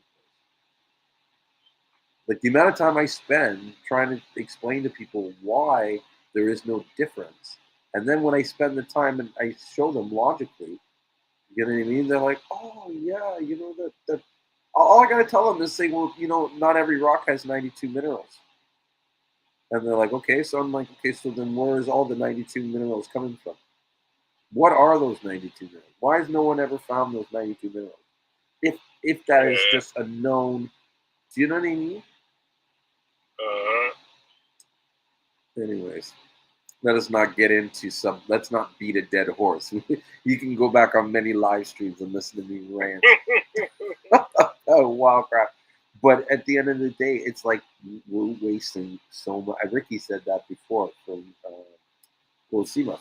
We're wasting all this time arguing over petty stuff while the man is getting ready to steal the show. To take over. And yep, that's something that people can see. They're not paying attention to it. Yep. But yeah, they try to take over that market, which if they take it over, I don't know if the price is going to go up or the price is going to go down. That's the thing. Because if the prices go down, then you're fucked. Mm-hmm. Yeah. And I mean, if they go up, a lot of people is fucked. True. You're going to be forced to say it's Seamoss for $1 a pound. Fuck all that. You better add water to it.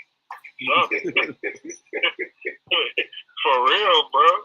But that's the thing. If you can, if we can organize ourselves and sort of like, I guess, push ourselves into, controlling more of this space, it's going to be harder for these companies to come in and exact their will. And furthermore, like, the more that they don't learn or understand the information, the easier it is for these people to just kind of say something to them and then be like, well, no, you know what I mean? Because they don't know better and they don't care to know better. You know what I mean? They're not comfortable knowing better. or different, or just even looking to see what the true answer is. Like, oh, this is what it is. Okay. You know, I don't know. At the end of the day, I want to do what I can whenever I can to help anybody, especially Black people, um, to help them succeed in this business, because I'm not fueled by money as much as I'm fueled by, like, I get a high off watching, being a part of changing people's lives.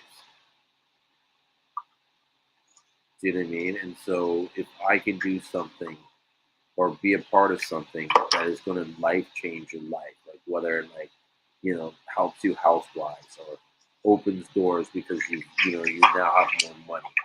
You know what I mean?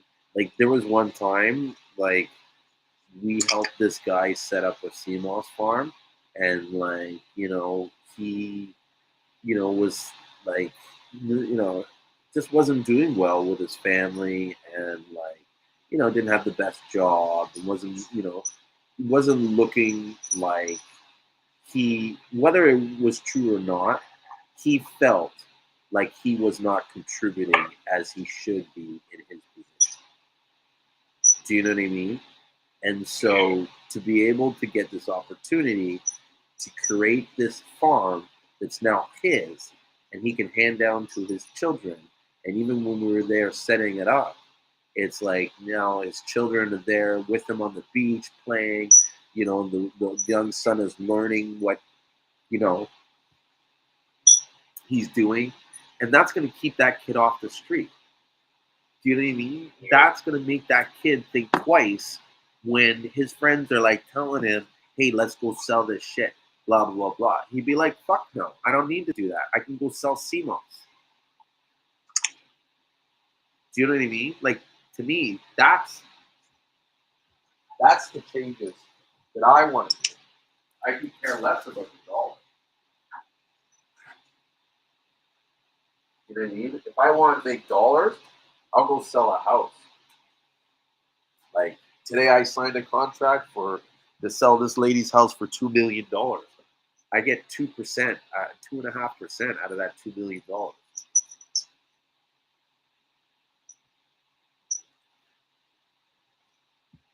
You know what I mean? So that's like, it has nothing to do with money. You know what I mean? And so the more Seamoss that gets sold in St. Lucia, whether it's by my hands or someone's hands, that to me is a blessing.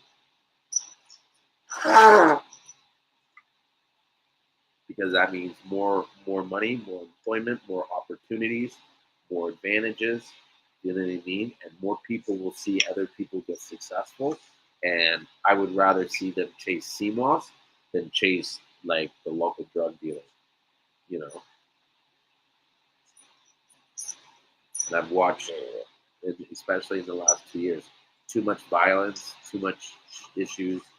You know what I mean? Just unnecessary. So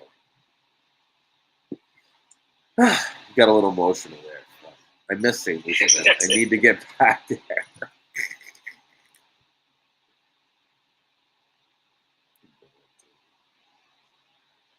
Yeah. You gonna go back soon? Yeah. I actually have a vacation booked in June, but I don't know if I'm going to try and go there before. I'm hoping that this quarantine mandate, I was saying it yesterday. It's, like, so mean to say it, but one of the best things that could have happened to COVID was this war with Russia.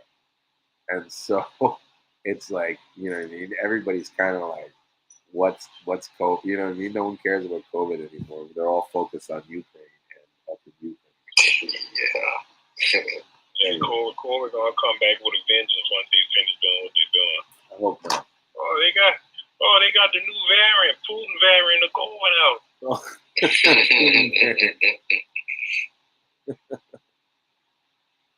So it says, Cleanmoss says, the different type of Seamoss on your site blends the same, like, consistency. Yeah, for the most part. I'm not sure what you mean by the different types. Like, if you mean by the different colors and stuff, no. Well, yes. For the most part, they blend around the same. But I think that the purple and the green, you'll find that it's more stronger in the smell and in the taste of the ocean. And so it's just going to be hotter in the system. But interesting enough, I haven't tried the color in so long that I was like, you know what, I should try and do something. Maybe I'll take some green. Like, I'll take some green every day for the next like 2 weeks and see how I feel. I could use a good detox. There's so much crap up here. And I've been eating way more fast food than I was when I was in St. Lucia. Hey, look, Envision Moss is here. He's the one I was. Y'all need to shut a room at the bottom. What? I said shut a room at the bottom. Share the room at the bottom? Yeah, there's a button right next to the chat button. Share it. When you press it, you share it to Clubhouse. That means you recommend the room to, because they got a lot of people on here that be talking about Seamoss and stuff. Well, not a lot. I mean, people that know about it, but they don't really talk about it. Share the room? Where would I find share the room again? Yes, it did. It's right next down at the bottom. Say chat, and you see the three little lines, like the little, I don't even know what the hell that is, but it's the link sign right next to clip. So I have the clip. Right chat. Oh yeah. Yeah, you click that, you can share it to Clubhouse. Share it on Clubhouse. Or you can share it on Twitter, Facebook, and stuff like that. I didn't know about this. Yeah, that way you can,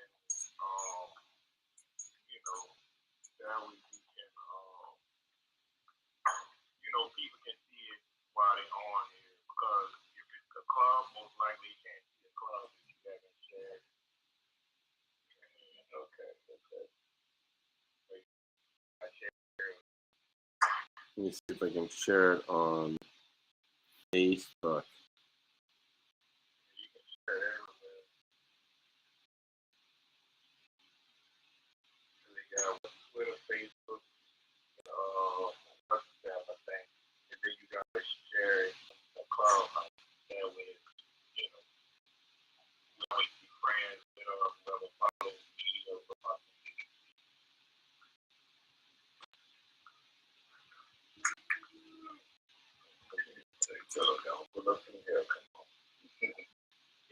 Let's see what happens.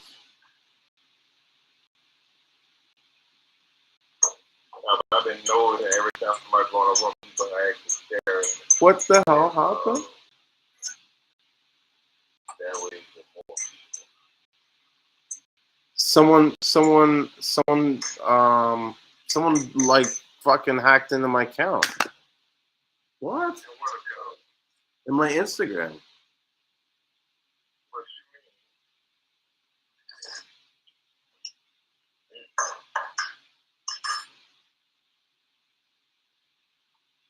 you mean? What the?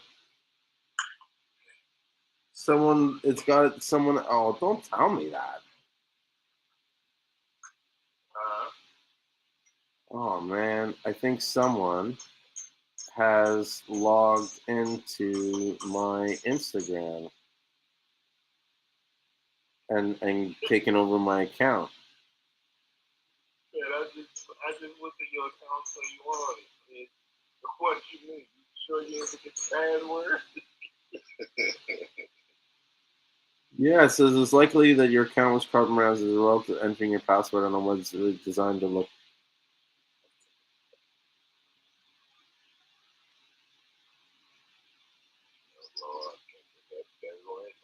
Oh, wow. In order for you to get your account back, you got to put the damn driver's license in there. Yeah. Oh wow, this is whack. I wonder. Let me see if I'm still logged in. Logged in though, right? No, I can't log in. Wow. Yeah, like right in the middle of doing a live stream. They must have been like sending messages to people or something stupid. And so it looks like they put some S number and like some number that's totally not mine as a way to verify the account. And so I can't, you know what I mean? Motherfuckers.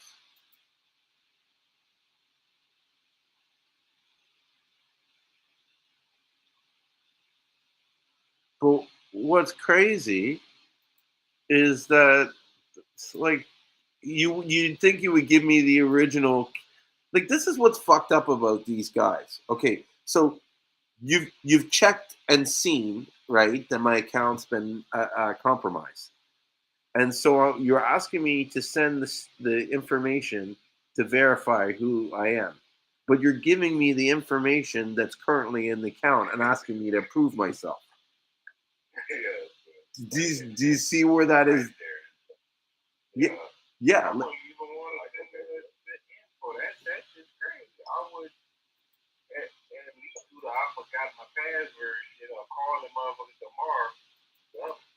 But that's the thing. I can't do the forgot the password because they whatchamacallit? They have the email address is going to the hacker's address. Whoever hacked my account.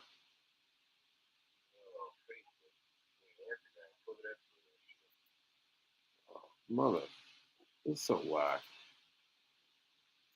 Oh well. I guess I gotta do like St. Lucian Seamoss 2. What was that? That you made a sale? That's a badass one. What was that?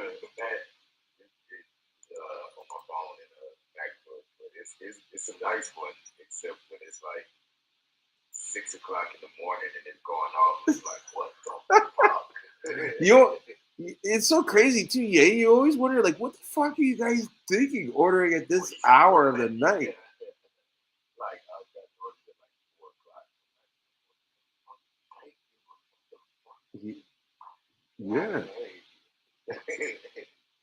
Yeah, totally. Like, what were you doing? I get them a lot late at night. I guess these guys, they get all like, you know, can't sleep. So what's your number on Instagram? Because I see a 647 number on it.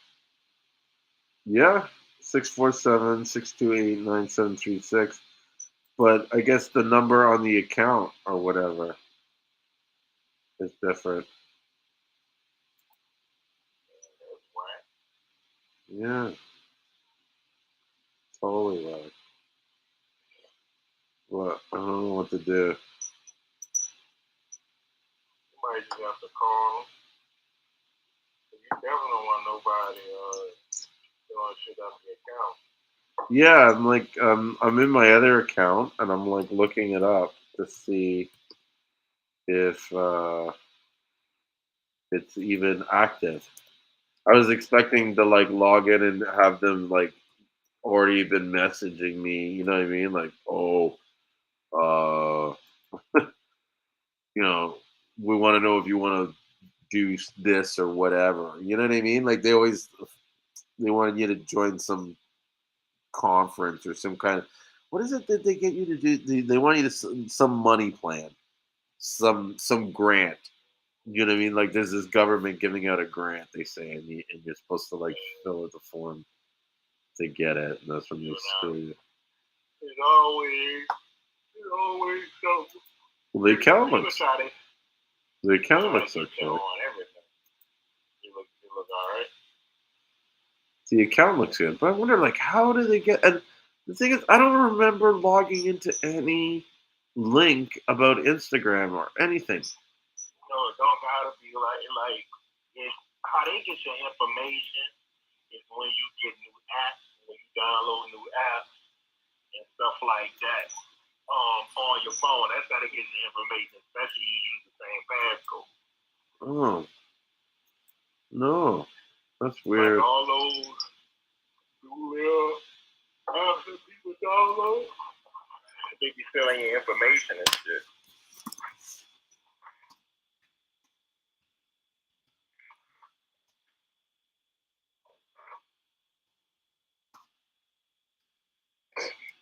Yeah, well, that sucks. But you know what? Maybe I need a break from Instagram for a bit.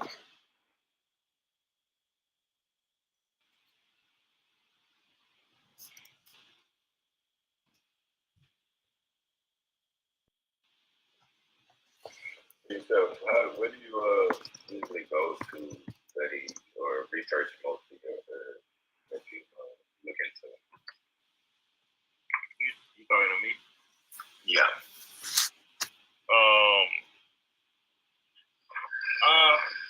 I look up a lot of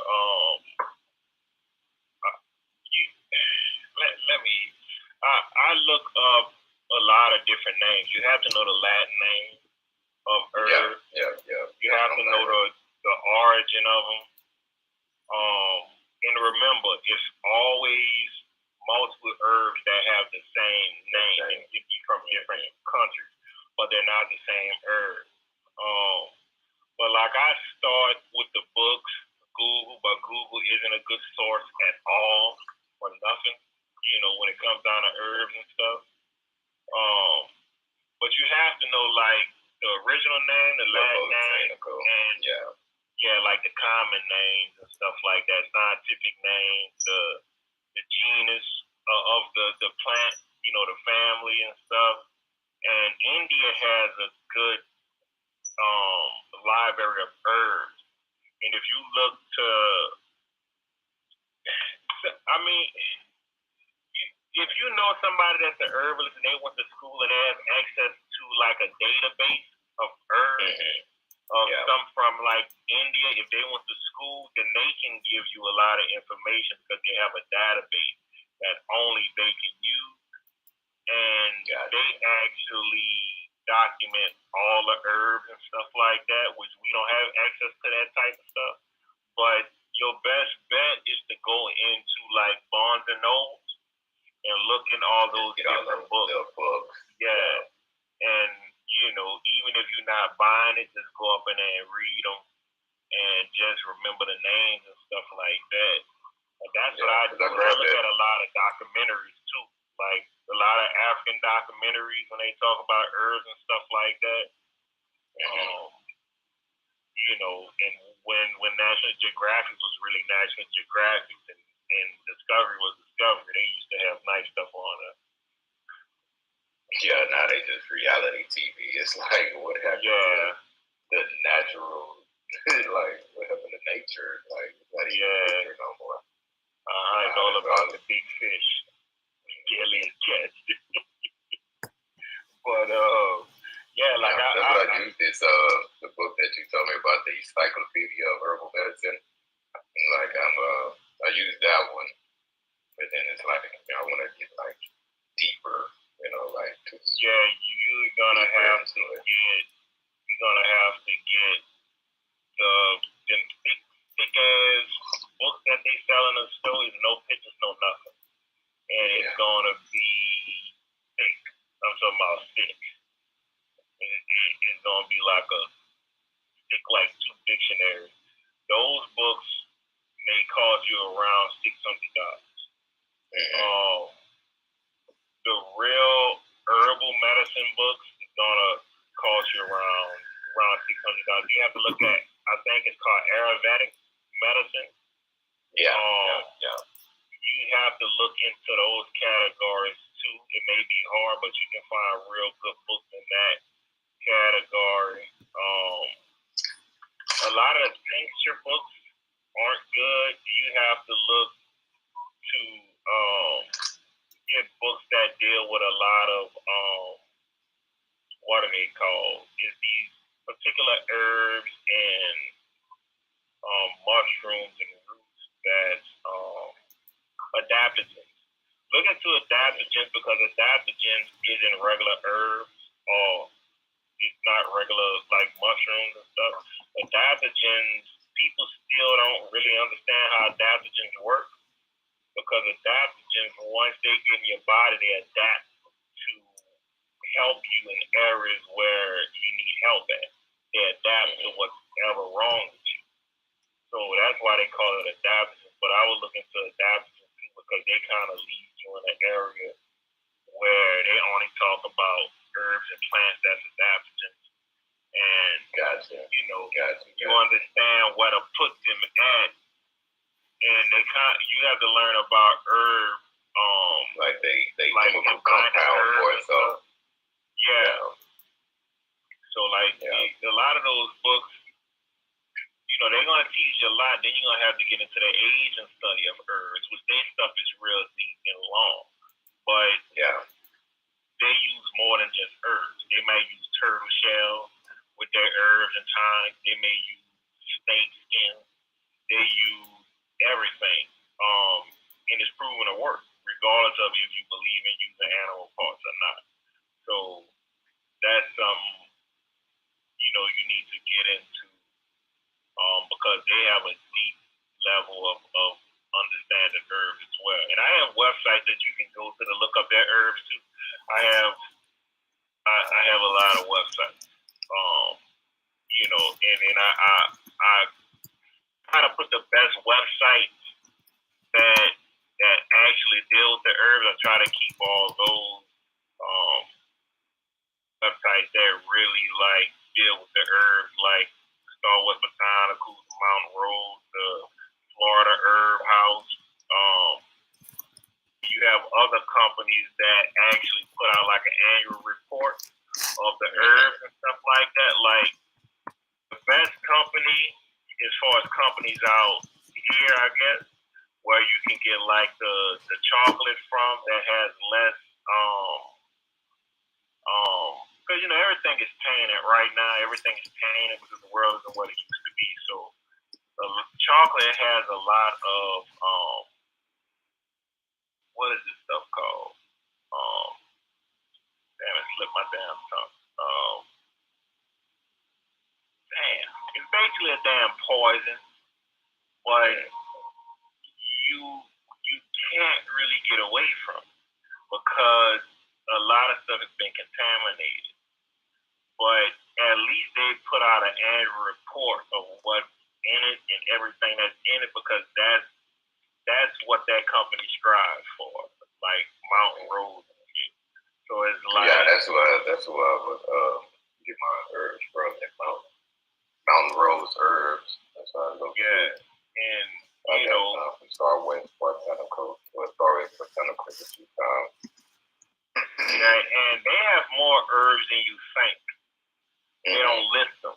So if you talk to them and get a wholesale account, they can actually link you in with more herbs that that they have up there. It's a website that only deal with Asian type of herbal medicine, which I learned a lot from looking at their website. I learned a lot by having their book and their catalog. I will order all their catalogs. You can learn how to search some herbs, search herbs and kind of understand the herbs from getting the catalog as well. And they have another book. It's a book from the Bahamas. I actually have the PDF and the hard copy. I forgot what it's called, man, but that's a really good book. I'm trying to remember. It's this other book I ordered. I think it's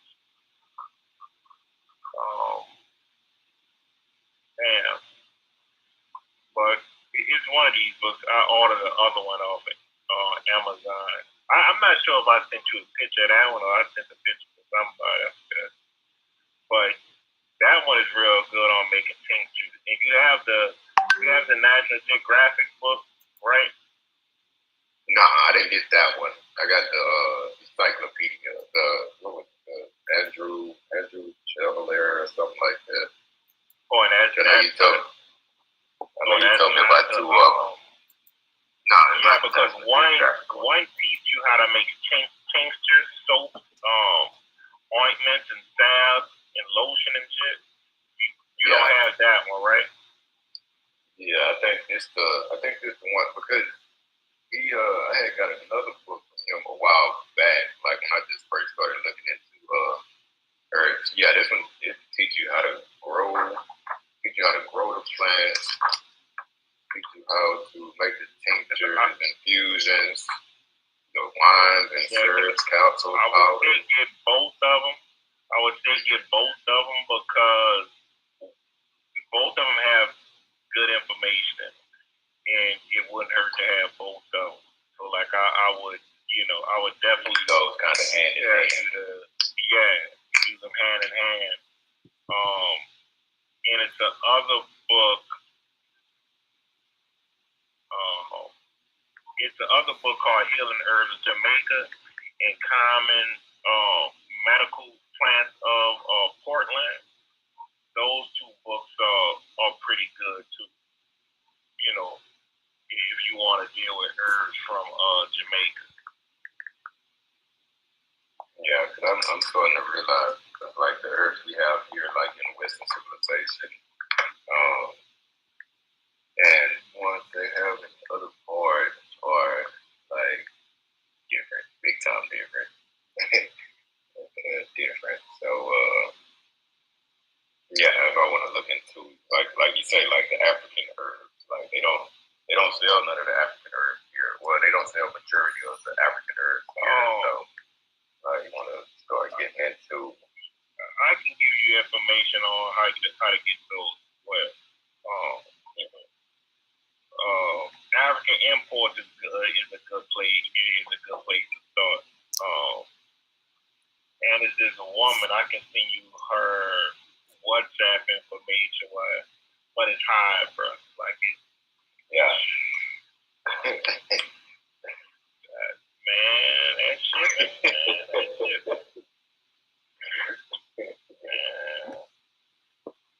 I still can't believe my account got hacked. Holy shit.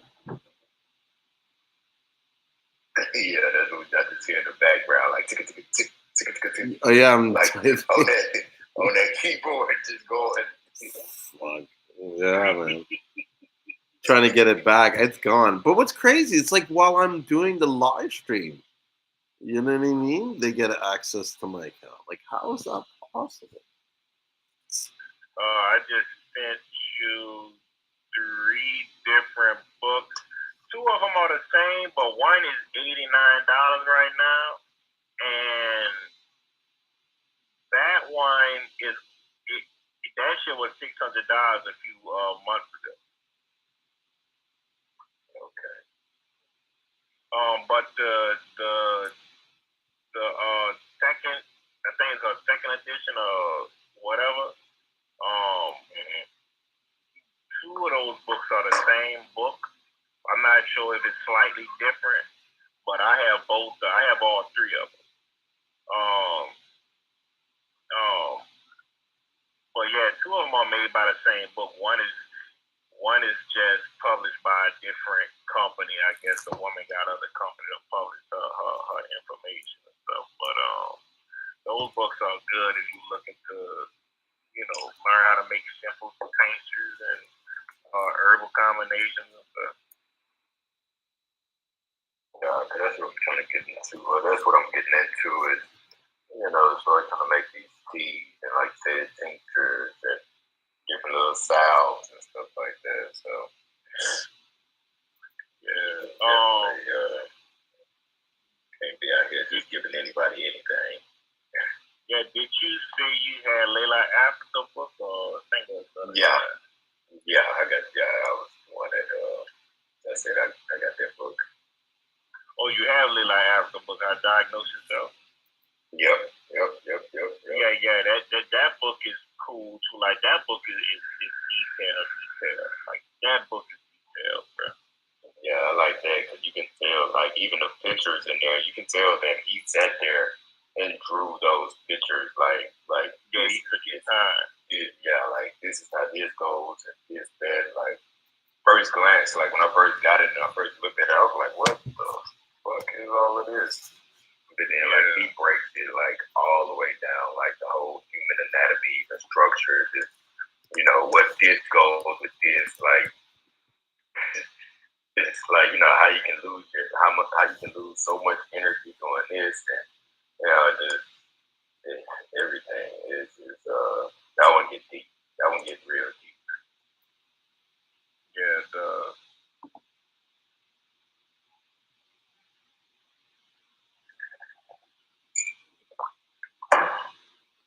Wicked. Wicked. All these different herbs. What? Have you ever heard of the almond cow? Almond cow? Yeah. No. Well, you check that out. It's a machine that that can make the milk for you. It's called the almond cow. It's, I guess a pretty good machine. Because they have one for your house and they have one that would be considered commercial. But yeah, it's real cool. That gives you, you know, if you want to invest in that type of shit. Because I know you were saying you something about you wanted to make milk or something. I know it was something we were talking about last time, but you say you get the milk from a company or something. Yeah, trying to stay away from the cow milk. Almond cow, O-M-E. Yeah. It's not like cow milk. No, they just call it the almond. Oh, almond, like the yeah, man, I'm the nut. I sent you the link on Instagram. I thought when I heard it too, I caught it. I thought it was a pretty cool play on words, you know.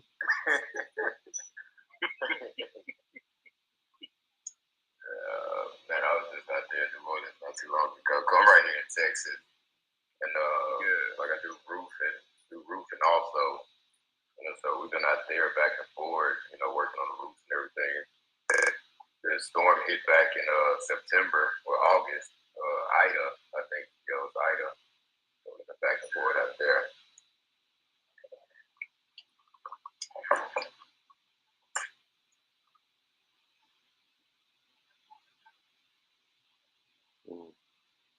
Sorry, as I'm talking to you guys, I'm like doing a little bit of reconnaissance research, trying to find. Yeah, I'm trying to find different companies in St. Lucia that I can sort of like partner up with and start exporting their products. Some of them even just not like really in pertains to health food or anything. Like there's a company I found on the island that's making craft beer, and so they have a passion fruit ale, right? Which is pretty cool. Like no one has that. You know what I mean? I wonder, like, could we sell that in North American markets? Can I, like, you know, invest in buying a couple cases and then try and ship it up here? You know what I mean? Who knows? Like I said, there's so much opportunity. Like, you know, I was almost still probably going to do it, but I've been looking at starting an ice factory in St. Lucia. You gonna be they gonna crown you king over there after a while. Dude, I'll run for. I joke around. I say I run for prime minister.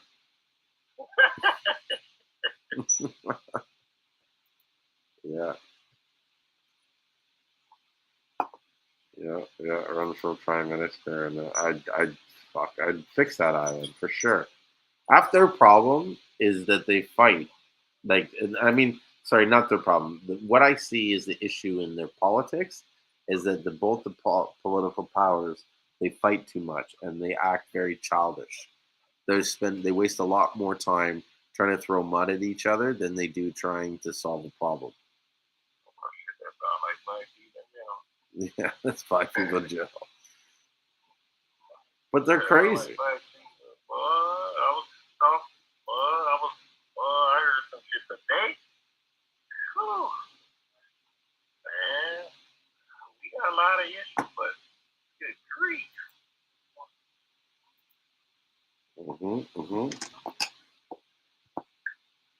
Look at this, even honey. In St. Lucia, they've got something to develop a 3-year operational plan, deliver training and governance, cooperate management for the St. Lucian honey bee city cluster.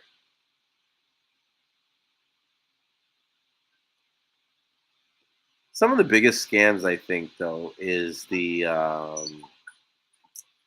like how these guys all have to do this stuff, but yet before they do anything, they have to hire a bunch of consultants and stuff like that that basically go in and tell them how they should do it. When really, like, you can you be your own consultant and ask the right questions. You know, it's crazy, crazy, crazy. But what can you do?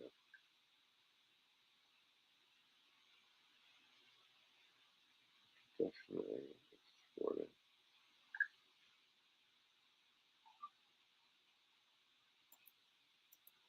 What do you guys think about honey? That's actually what I should do. Put down on my Yeah, list. I love honey. Yeah, I love honey. yeah. That's one thing I wanted to do, but like I've looked at the honeybee industry in St. Lucia, and it's almost like it's fucked up. Like there is so much opportunity to produce a lot of honey, but the people that are producing the honey now are barely producing enough honey to meet the demand of the local market. And because of that, it's driven up the price of the honey so high that it almost doesn't make sense for them to produce more honey than they're doing now to export, when it's kind of like they're making, it's almost like if they produce more honey, then the price of the domestic market will drop, and they don't want that. So it's almost like they'd rather not make more honey and just enjoy the money that's coming in now than, you know, lose some money like somewhat today to sell more in the future Yeah. on the foreign market. But I also think there's rooms to even take the honey there and turn it into other like sort of added value products, like adding, say, passion fruit to the honey and making a passion fruit honey blend. That would be ill. I know lots of people that would buy into that. You know,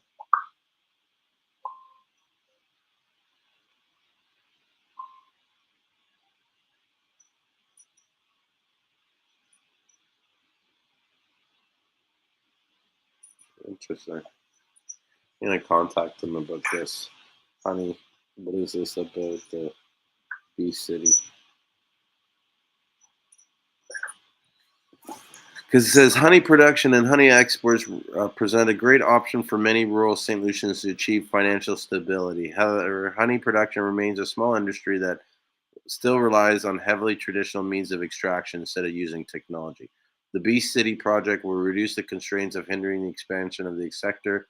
The project will position St. Lucia's honey in the niche markets catering to health conscious consumers. The Bee City product aims to enhance the honey industry through 3 steps: product development, institutional strength and capacity building, domestic and international market development. Interesting. So I'm gonna do some more research on this bee city thing. See what that's about. They say that the honey that's coming out of St. Lucia, it's like some of them is might have like special medicinal properties to it, similar to uh, Manuka honey. Yeah, that's some good honey. Yeah. Well, part of the reason why it makes a good honey, or any honey good, is that the honey has, through the bees doing their gut and enzyme and stuff, they produce like a natural peroxide. Mm-hmm. And I think it's what? I see. Yep, absolutely right. Yeah. And so I think it's measured in like MDF or whatever that is. It's some three-letter acronym.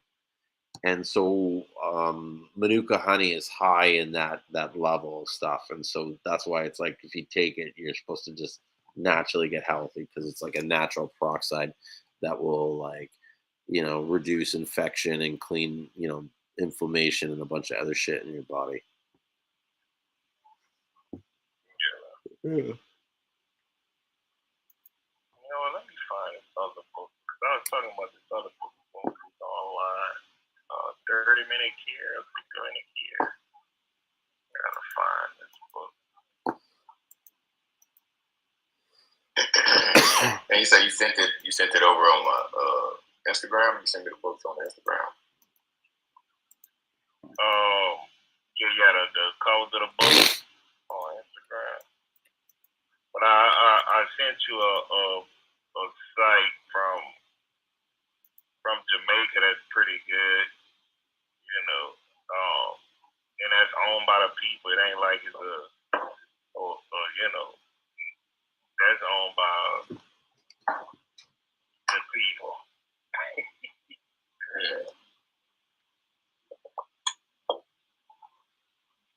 What you send it on here in Clubhouse? No, Instagram. I sent the link for the herb in Jamaica. It's a pretty good place to get it from.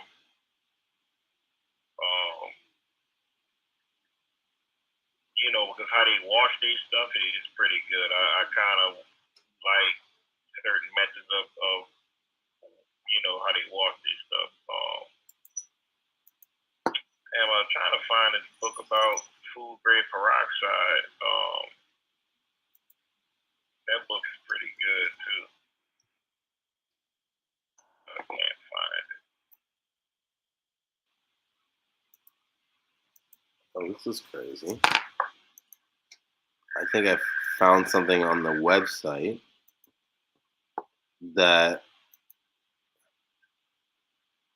I can find out how much Seamoss was shipped for so I can go and pick up how much Seamoss was shipped out of St. Lucia from say January 2020. I just did it from January 2020 to January 22. And it's interesting. Here it goes.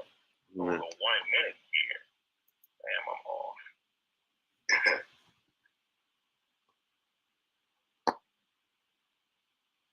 I think you might have sent it to the wrong person. I haven't got that. Oh, yeah, I did send it to the wrong person. I sent it to you. Oh, yeah, man. Is it? I don't know, man. I sent it to the wrong person. No. I don't know, man. They ain't got pages on it, so I'll just be on. Yeah. I wonder if I can look up my first order. Your first order? How far back did it go? That would be 2020. Okay. Probably in May-ish time. I think our first shipment was like 200 pounds. Yeah, I just sent you a message on Instagram. I said I just sent you a message on Instagram. Well, what's the name so you can know which one to send it to. Okay, yeah. I sent it to the wrong. I sent it to what's his name, man? Probably Sean. No. He gonna be like, what the hell is this? Yeah, that's what I'm saying.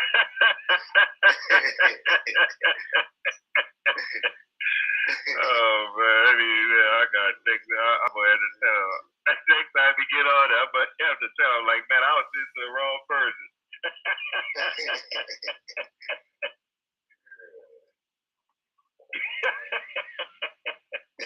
Wow.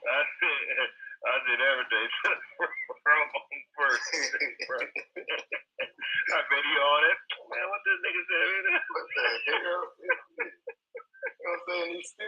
Shit, what the fuck? Yeah.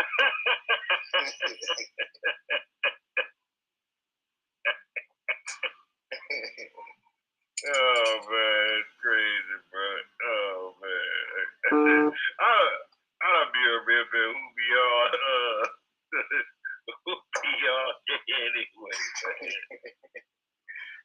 I'm serious, bro. I'll be remembering. I'll be remembering. He gonna thank us for calling. He gonna like, you know what? I've been thinking about doing this anyways. Oh yeah. He gonna thank us for calling. He gonna say, you know, I was thinking about getting this book anyway. That's a sign. Oh yeah.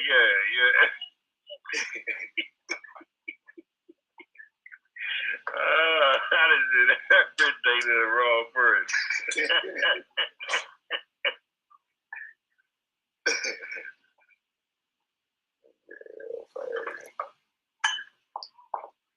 Oh man, I done did everything to the wrong person. Man, I'm so bad for that. Wow. Oh man, I'm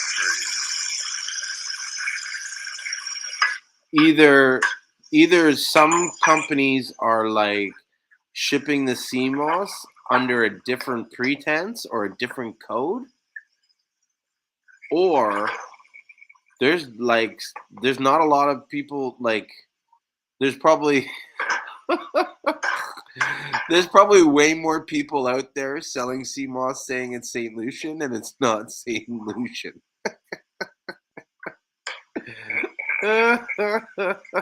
Because I'm looking at all the shipments and the quantities.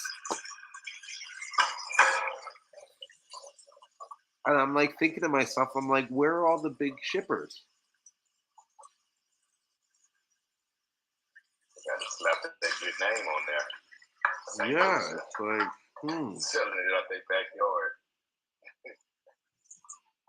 Like, I honestly, it definitely opened my eyes because I thought there was definitely more Seamoss being shipped, even to Canada. shit. They probably, man. Huh? I think they probably got a lot of. Bro, you're probably the only one shipping Seamoss outside of St. Lucia, man. No, honestly, I thought there was bigger guys than me. Really, truly. And I mean, there's a lot of these small shipments, but there's not a lot of like big ones. You know what I mean? They have one company that's called Seamoss Co. or something like that. Let me see. Because I've been trying to find them for a long time, but they in Zanzibar, so they make soap. They make Seamoss soap. I've been trying to try their Seamoss soap, but I don't even think, you know. Well, there was one guy that was getting shipped 454 pounds every week, it looked like. Or sorry, 454 kilograms every week. Oh damn! I can't believe I still got the pictures on it. Oh, it's called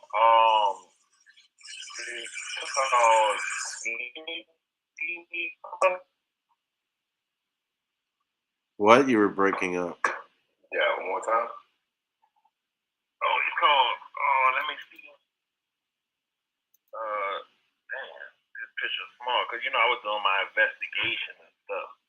So the company is VANEA Seaweed Co.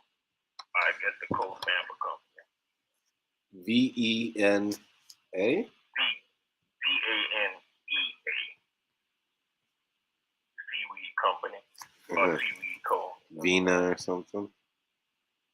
Yeah, Seaweed Co. And that's a company that gets the stuff from Zanzibar, and it's ran by Filipinos in Africa. Oh, wow. Not surprised, Filipinos though. They're like the biggest producers of Eukinema cottantini. Yeah. Yeah.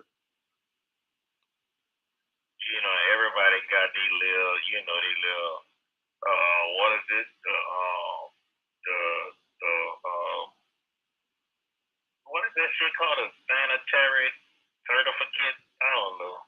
Phytosanitary Phytosanitary. Yeah. certificate.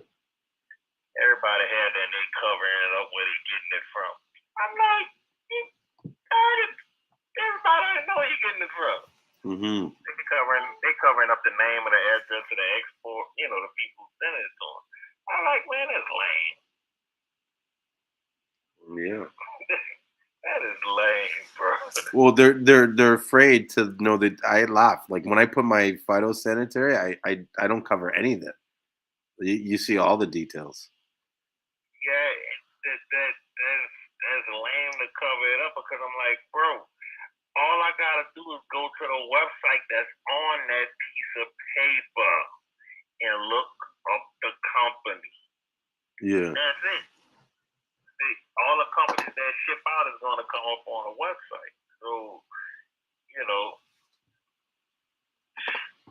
What do you mean? Like there's a website you can go to that lists all the people that got phytosanitary certificates? Yeah, like okay, you have a say if you look at that final sanitary certificate, they have a website on it. And or what you can do is you can just start looking up that country or look up people that sell Seamoss in Tanzania, whatever, Zanzibar, Tanzania. All of that stuff is gonna come up. It's just gonna come up. You're gonna see all the companies that sell Seamoss, and you can find most of those companies on Alibaba. Mm-hmm. So I be like, I don't know why people be trying to hide the shit, man. Like, it ain't that serious. Yeah. Somebody, yeah, we get Seamoss from here. I know that Seamoss coming from Africa. They probably hitting them up with shipping about $1,000. That's why I was like, nah, they tripping. They getting that. Let me tell you something. They got to be getting that shit for about 50 cents if they getting that shit cheaper than jewelry. I'm serious. There's no way in hell. They get it cheap. I'm sure they get it cheap. But I also don't charge a lot on the Seamoss. Like I pay a lot for the Seamoss, and I don't I don't add a lot on it. I just move it. I'm flipping it. Yeah, but like the retail's a little bit high, but I put that really because it's a good product. One, two. I don't want to be lower than my competitor. I mean, than my customers.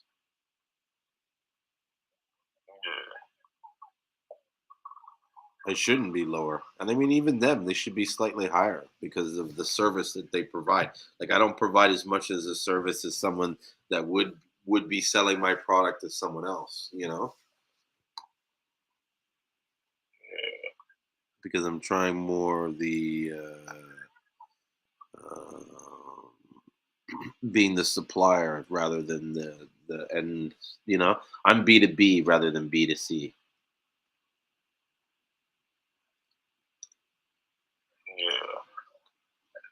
I guess overall in 1 month they do sell a lot of Seamoss, but there's no one that's like taking one order a huge amount from what I can see from all these orders. But it's interesting to see like, wow, someone took like fucking, wow, how is that even possible?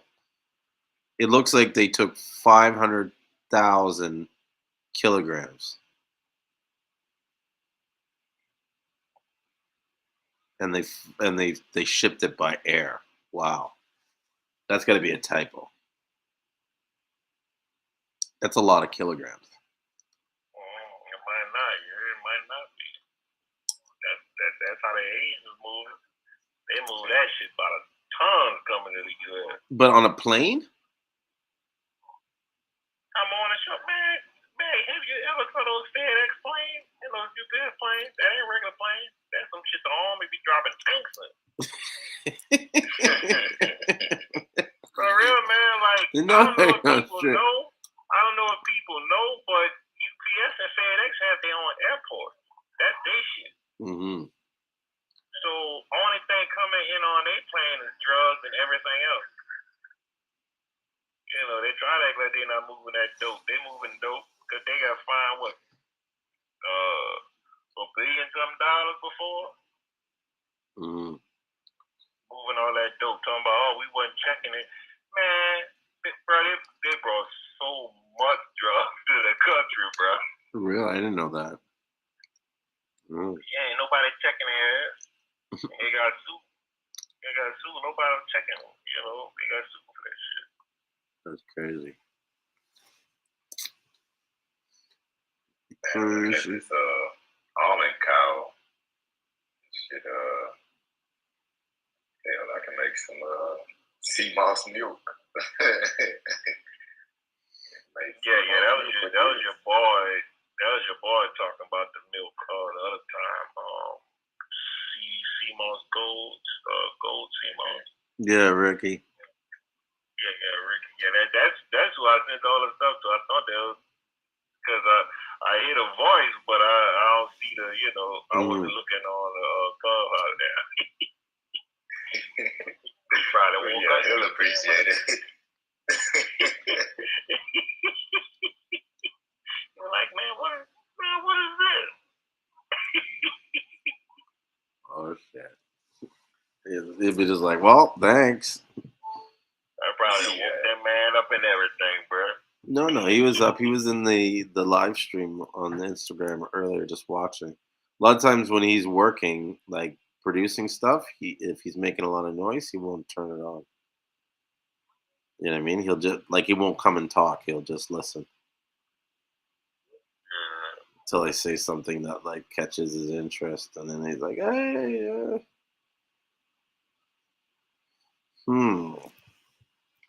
interesting." There's really few people that are bringing in more than 100 kilograms. It's really rare. That's crazy. The amount of people that are what? I say you bring in more than that, huh? Yeah, but I mean, what I'm looking at is the amount of people, the amount of orders that I see where they're under 100, under 50 kilograms. It's anything under 100 pounds.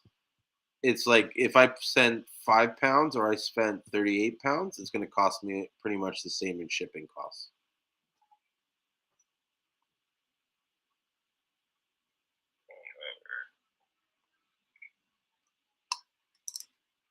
And so, yeah, it's high, and that's what I'm looking at. I'm wow, the amount of people that placed orders that wasn't that high. It's kind of But I'm also thinking that this information is not totally accurate because I would have there was a couple there's a couple I'm looking at it, and there's times where I know we've ordered or placed an order and I don't see that order and amount on the screen unless I don't know, my eyes got dizzy or something. Final sanitary certificate. That ain't shit. That ain't no thing. I'm looking at this piece of paper. That ain't nothing. The only people, man. Well, people are starting to fake them now, right? Yeah, but you only get that if you bring it and they just look at your shit. Okay, you gonna package up. He ain't got no seeds and no dope. So you go your certificate. That shit ain't get tested in no lab. That's what people think it is, like some shit get tested in the lab. That ain't that. No. People are like, yeah, they gotta have this. No, they don't. But here's the thing, though. It is sort of like an indication that shows that where you got the product, because you couldn't go get it if the thing wasn't produced in St. Lucia. You know what I mean? Yeah. Yeah, in that case, because you know where it came from. But people think that's okay, I got it tested. No, it ain't tested. How the hell you think your boy sent them old wet ass herbs this way? Yeah. They looked at it. That shit came mildew with bugs in it. Yeah. What? His had bugs in it? Oh shit. That's why I tell people to soak their herbs in water in food grade peroxide Yeah. before you dry them out. Do that to the Seamoss too. Once you get your Seamoss and you clean all the salt off, soak in that water and peroxide. You say what? Food grade peroxide. Huh? Yeah, food grade peroxide. That's the same thing your boy said when he was on the live with us last time. I was like, I'm surprised he said that because not too many people do that, you know. Mm-hmm. So when your boy from Jamaica, when he was on the last live, he was saying soap in peroxide. I was like, man, I'm surprised he didn't say that because, you know, I ain't never hear nobody else say that. Mm-hmm. Most people aren't. But I had some root. I think it was chain root, and that had bugs in it. Really? Which when I first got it, it didn't, but it was in a cabinet for a minute, and that was from Mexican Herbs or something. I forgot it's called. One of those big companies that's in Mexico. Mm-hmm. So I got some herbs from them. After a while, all of the bugs and stuff came out of the root. You know. So, you know, as soon as you get them, basically all the herbs are going to be like that, even herbs in a bag. That's why you got to use it as soon as you get them. There's really nothing they can do about that. You know. But, yeah. But your boy stuff came messed up, though. Yeah. Stuff. Like, messed up. No. And it was too high. So, you know, I gave him some business, but, you know. Yeah, I was wondering what's going on with him. You know, how's he doing? He's selling that duck flour now that everybody's looking for, which they don't understand that duck flour is considered poison in every book, in every lab, because people think that's a detox herb. It's not. It's making your body go into a mode of getting rid of everything out your body because it has poison in it. So everything, it's making you throw up, it's making you shit. And the acid, I forgot what this acid is called, but it's some type of acid, not saying that it burns your skin, but it's this certain chemical that's in that herb. And when they take it damn near like eat up their liver and kidney. And they don't know that, and they think they doing some type of good detox, but that shit is really like slightly killing them. No. And they eat the whole flower. The only part of that herb is supposed to be used is like the certain parts of the flower and root. I mean, not root, the vine. And that herb wasn't never used for medicine. It was used for ritual. That's a ritual herb that they use, and that's just what they believe. And they take this, and you throw up this and that, and you get closer to knowing yourself and the spirits and all of that type of stuff. But they using it as some type of medicine and shit, and that shit is not. You know, I was trying to explain that to somebody. I was like, nah, bro, they use that herb in ritual. It's just like when people use that those people have been doing for forever. So it's good for you. True. If he's on that duck flower, I told her, you're in trouble. You send that shit to you.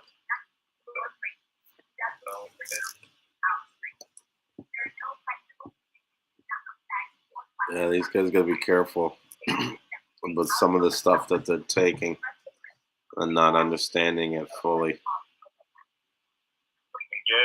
I was telling him to look into it, man, because you know, if you're not qualified to handle certain herbs, man, nah, don't mess with them. That's true. Facts. Wow. I'm gonna show this to my partner's site. It's got to be something I'm looking at wrong or something. So, On what? Instagram? yeah, or the way this number is listed. I think like, am I looking at numbers or am I looking at kilograms? It just seems like there's some details that are not right, and I even think some of the shipments that we've been sending aren't being shown, and I think they're using like other codes sometimes because there's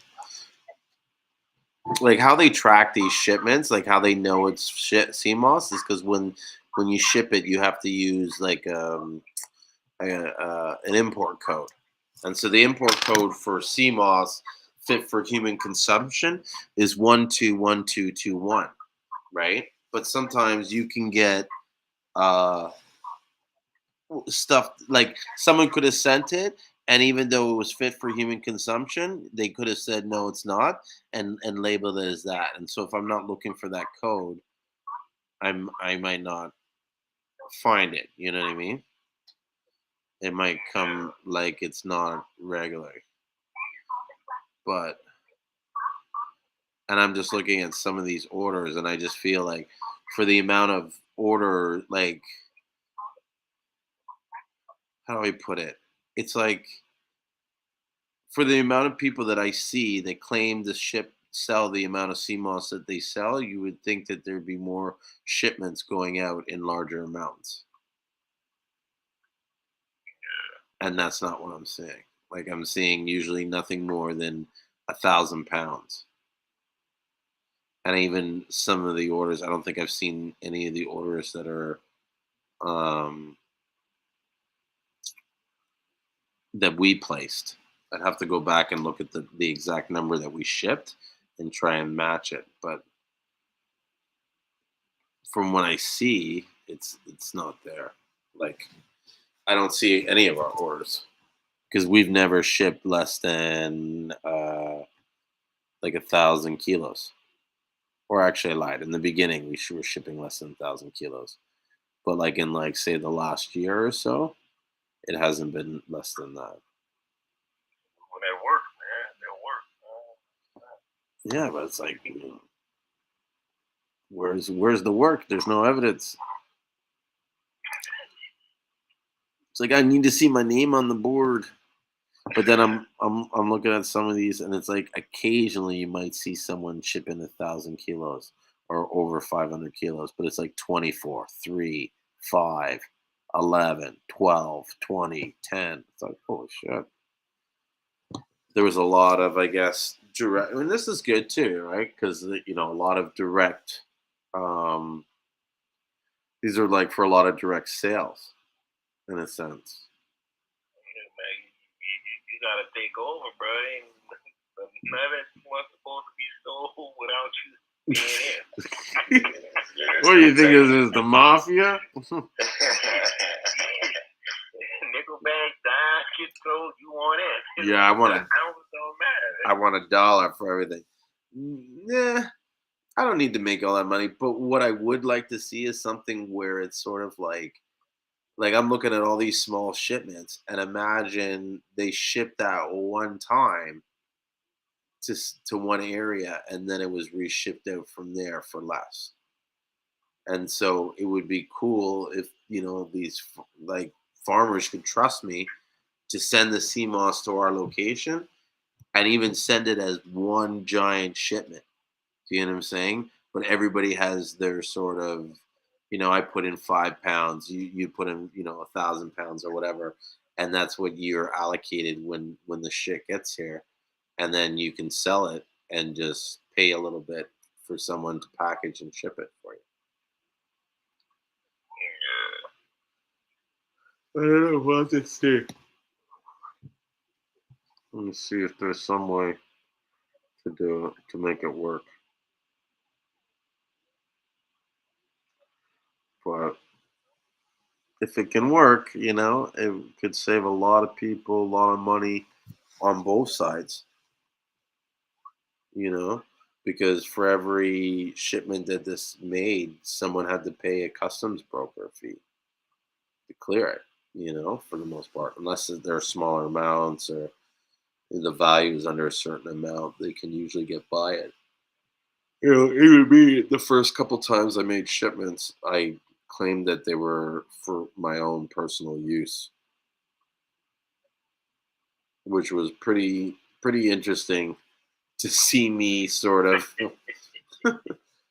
try to explain and justify why it's not considered like I'm not bringing it in a what would be considered a commercial amount.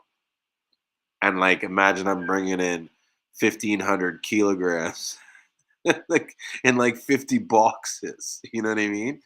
And so the guy's like, "Oh, so is this for commercial? What's your company name?" I was like, "No, no, it's for personal." It's like personal, like that. I'm like, "What?" I'm like, "Yeah." He's like, "Really? What do you do with it?" I'm like, "I don't know, bathe in it." It's like bathe in it. Like, yeah, I fill it on a bathtub and I make it into a gel and it's good for my skin, helps soothe it. It's like, "Fuck, bathe it." It's like, "Where do you keep this?" Like in my basement.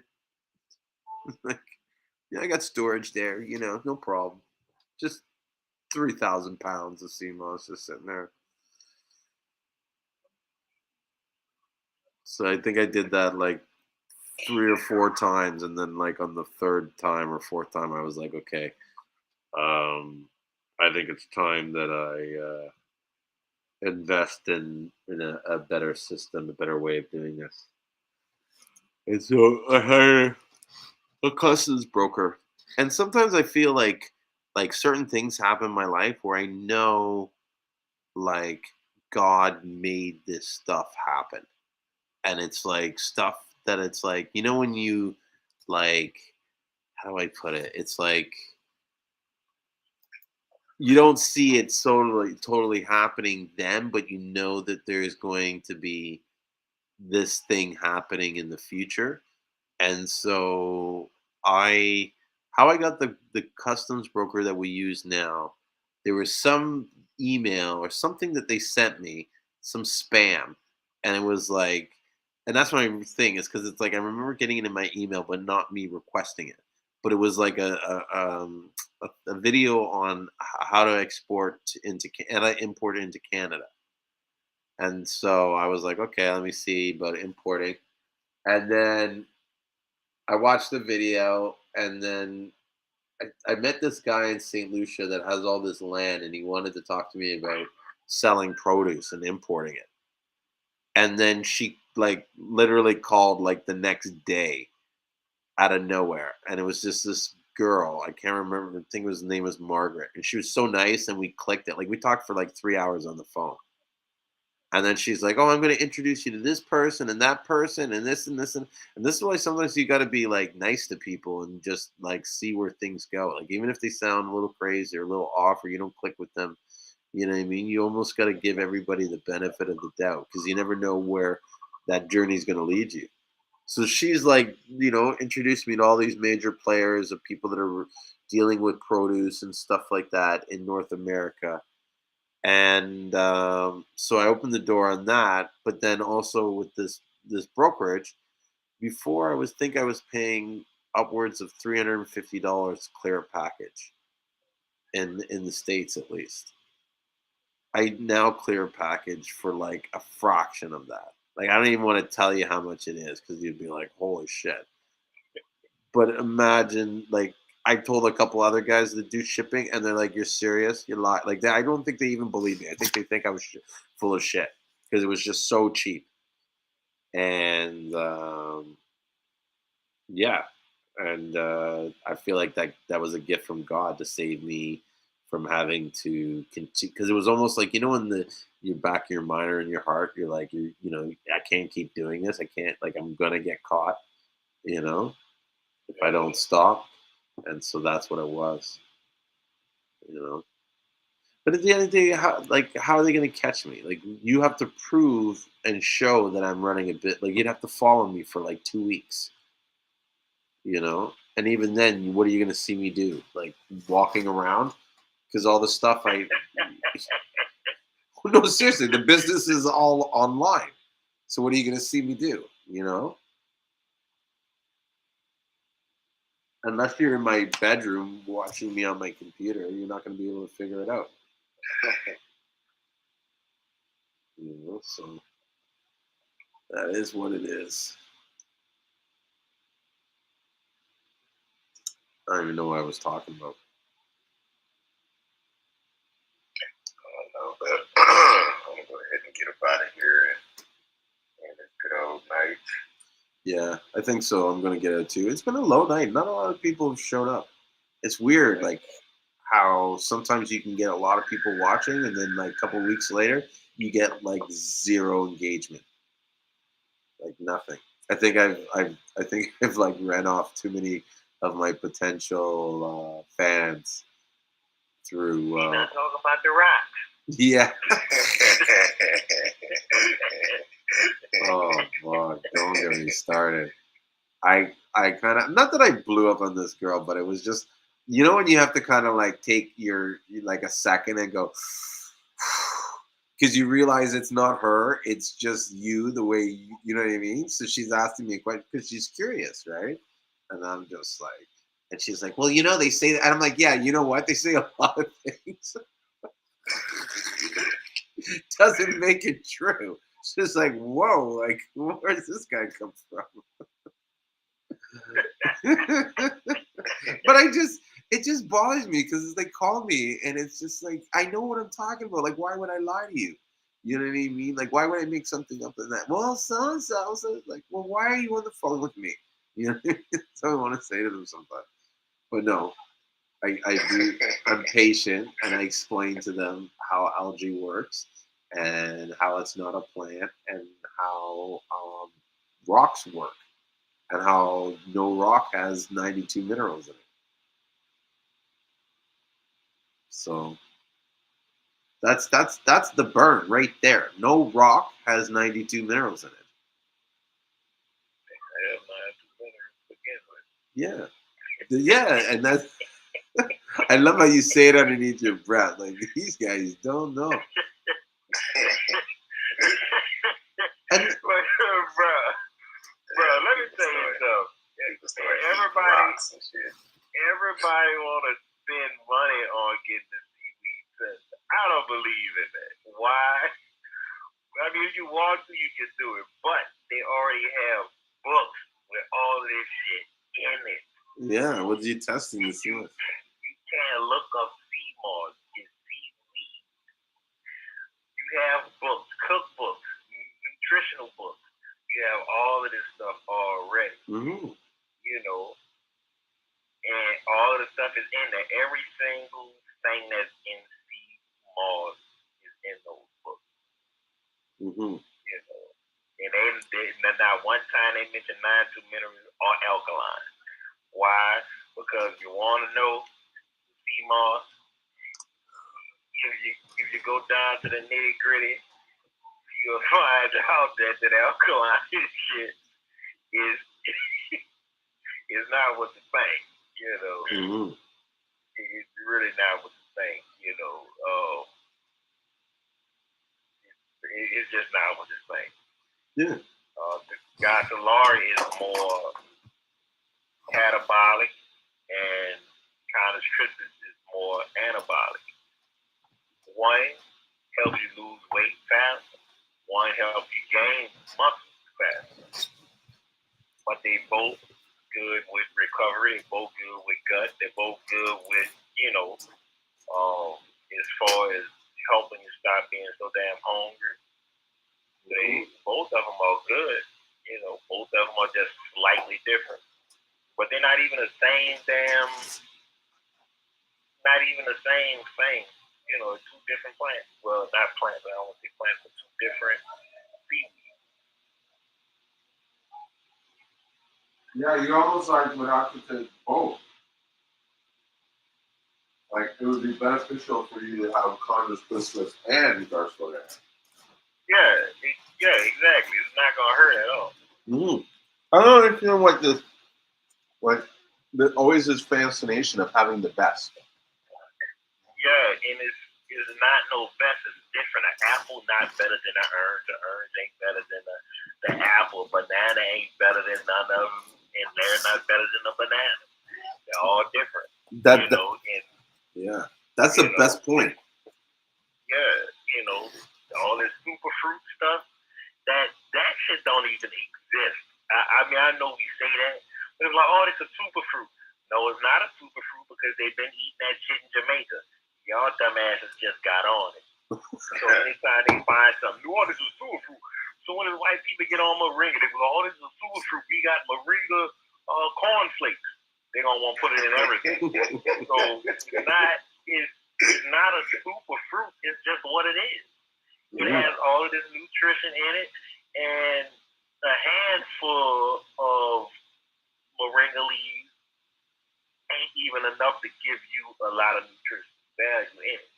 You have to take it for a while. So a lot of people are like, oh man, I'm about to take a teaspoon of this. Nah, it ain't enough. That ain't enough. You better eat that shit like a salad. Yeah. And enjoy it because it tastes like crap. Yeah. If you eat it like that. The seeds, you can choose seeds and shit, And moringa, you can use every piece, every part of that plant, the bark, everything.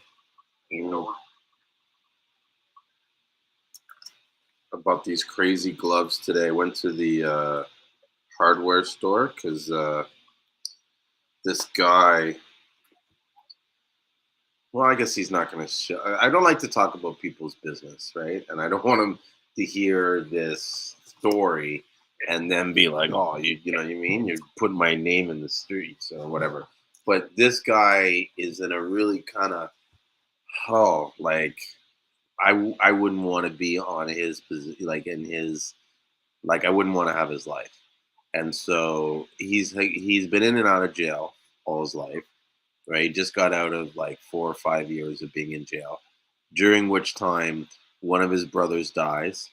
Then he gets out of jail, and then like within weeks of him getting out, his other brother dies. So his twin brothers, are dead. He's in like his mid-30s or whatever. Because he's been in and out of jail, he's real kind of like doesn't know what to do with his life, where to go, how to do things, what's going on. You know what I mean? And it's like he's a good kid, but it's just like I could see that it's almost like if he doesn't get enough support and even just enough, like just right back. Exactly. And so, and this is another way God like works, right? Like I get him to come hang out with me at the warehouse. I'm like, come sit here. I'll pay a few bucks. You can pack Seamoss, in the package and stuff like that. And then while we're there, my buddy who owns a demolition company happens to just drop by, right? Like he does all the time, right? Because he's sharing the warehouse space with us. But he's there. We get to talking. I'm like, this guy's looking for work. You hire him $20 an hour. He's like, yeah, no problem. Boom, bam. You know what I mean? And now he's, whereas he didn't have any prospects for a job or where to look. Now he's got a job where, he's working in what I would consider a non-stressful environment. You know what I mean? All you're doing is smashing shit and bringing it to a bin. As long as you move for most of the hour, you should be okay. You know what I mean? Like it's not a challenging workplace. Like just work. That's all you got. Like to me, those are the best jobs. The ones where you just got to work and you don't got to think, and it's like all labor and stuff like that. Those are the hardest to get fired. And huh? No, am I right or am I wrong? You know what I mean? No, you're right, but keep it that. Well, people get fired from jobs like that, like they do. My granny, they don't be wanting to do shit. Oh, I be like, bro, you ain't got to do nothing but work. Yeah, just move.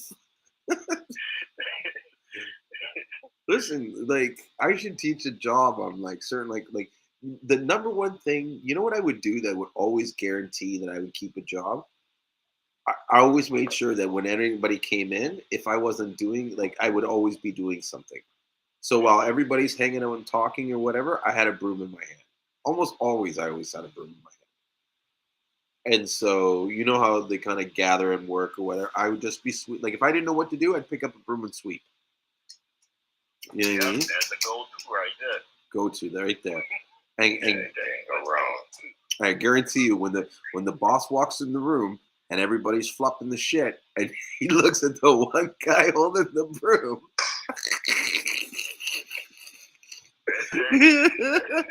Come with me, Julien. Let's have a conversation. How do you like the job here? I think you need to move up. You're in the wrong environment. Bro, the amount of times I've had that conversation with people, I'm like, it's the broom. So Khaled says here, everybody's got a right to their own opinion. That's true. You know what I mean? I think everybody needs a right to their own opinion. But the one thing I feel that's been happening a lot that is something that's wrong is that a lot of people state their opinion like it's a fact. Yeah. They don't want to hear any other opinions. Like their opinion is the opinion. Yeah. And so I'm willing to hear other people's opinions, but I also know what facts are facts. You know what I mean? And if you listen to the stuff, when I say stuff, you'll notice when, you know what I mean, I'm not talking facts, because I will say I believe, or, you know what I mean, I consider this or whatever. You know what I mean? Like I won't. I'm sort of mindful of how I word things to ensure that I protect myself, so I don't look like I'm making claims that I can't back up.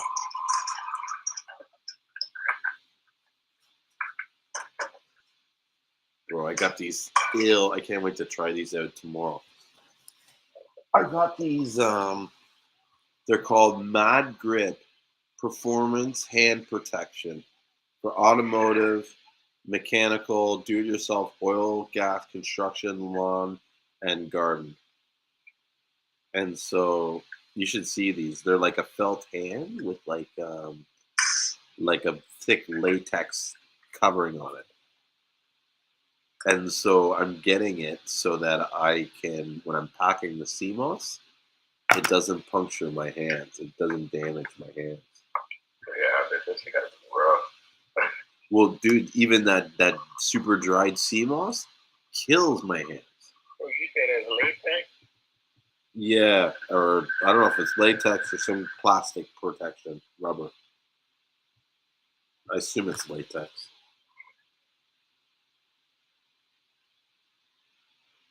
It's thermoplastic rubber. That's it. So it's reusable, or there's like... Yeah, it's reusable. They're like gloves, like not like disposable plastic gloves. But, all right, because I've been looking for some gloves because I'll be dealing with that oil and that mm-hmm. I can't believe it. My brother-in-law actually works for a glove manufacturing company. And I've been meaning to get him to send me some good gloves, but I keep forgetting. And today, the same. So that was I was talking about earlier. So the same kid that had the issues and stuff like that, where he got the job. So he's got this job now with my buddy on doing the demo, and he needed a hard hat. So I went out and basically bought him a hard hat so that he can, because it was one of those things where it's like, oh, he needs me to work tomorrow. He said I need a hard hat. I don't know where to get one. I was like, oh, fuck. All right, hang on. Let me get you a hard hat. You know what I mean? Like, if it came down to me getting a hard hat or him going in the streets, you know what I mean? Like, fuck, I'll get you 10 hard hats, you know?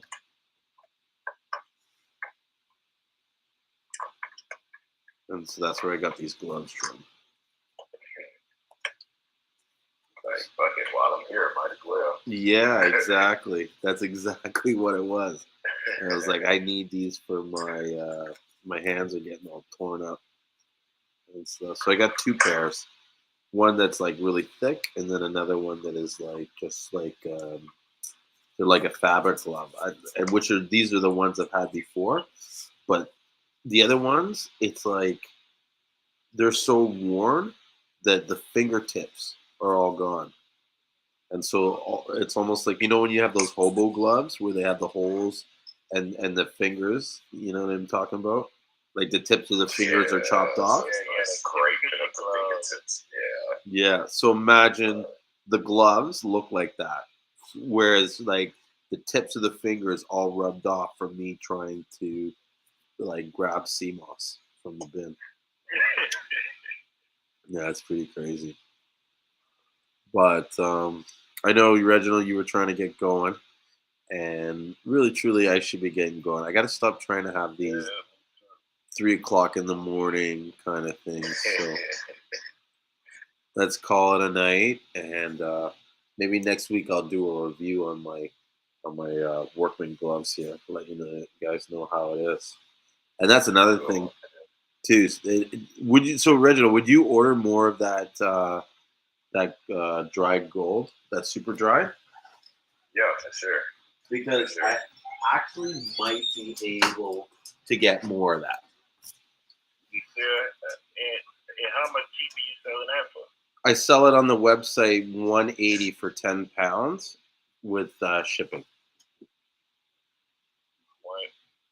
So 180 for 10 pounds. That's including shipping. Yeah, including shipping. That's like so it's $18 a pound. What? $18 a pound. Yeah, it works out. But here's the catch. What? Oh no, I'm listening. So here's the catch, or not the catch, but here's the bonus, right? Because there is no catch.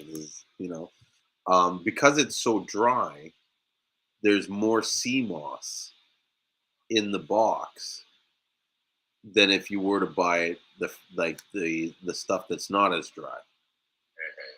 Mm-hmm. Yeah, that's what I noticed. Mm-hmm. Yeah, because it's like the stuff that's not as dry still have like that somewhat water content, like it's not as dry. So yeah, it's definitely with it being drier, you get more. I like it like that. I like it dry. Yeah. No, it's good, but for some people they don't like it because when it gets that dry, it also gets brittle, right? And so sometimes you might make the gel, and instead of having one big giant bunch, you have a bunch of little bits. You know what I mean? Which that's hard to sell. But if you're making the gel, once you blend it, it's all the same thing. It's Seamoss, Yeah. Throw the hot water on there, it'll bounce back real quick. Yeah. Wash it with some hot water, and it get back real fast. So yeah, I would definitely buy some more of that. Like I said, I would still have to get the purple and the green, but as far as because the yellow, the gold is mostly what I use in the gels, and most people that's what they go for. Mm-hmm. Of course, we can't really consume the green and the purple every single day, so that would be good for like the Seamoss face mask that I do, or the Seamoss hair oil, or something like that. Like that's perfect. Exactly. Yeah, man. They'll both be great. And I should try the green for more. I wonder what it'd be like if I went and tried the green like every day. I just don't, because it just makes me. It's just so hard on my stomach. Yeah, it definitely flushes. It definitely get everything moving. Yeah, every day. All the good stuff moving. Yeah, man. All right, well let's. Yeah, man, I definitely want to get with y'all all the other stuff that that they have over there in St. Lucia. Like what stuff? Just the different herbs, but I'm really looking for like coffee and stuff like that. Like Coffee? The cocoa. Cocoa. Yeah, like coffee beans and cacao.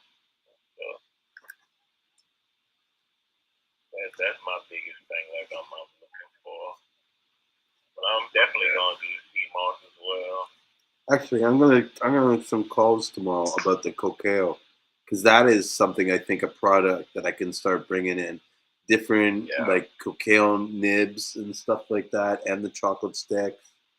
And Yeah, because just like I say, looking at this cow, this with the cow machine that you just told me about. So that's the first thing I thought about with the cacao.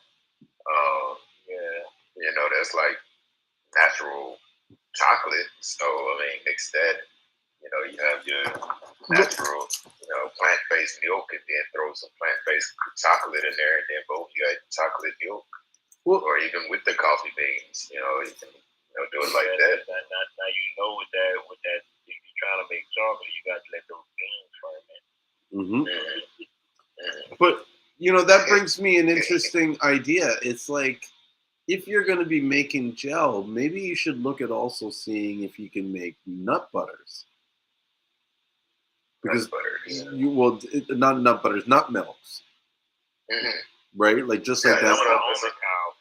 Yeah. Yeah, that's what I said when I was looking at the almond cow. When I was looking at the almond cow, and that's what I said. Like I could make nut milk with the Seamoss infused milk.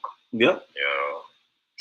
Yeah, that's make some chocolate milk, and even hell, that can go into the whole Seamoss ice cream. Mm-hmm.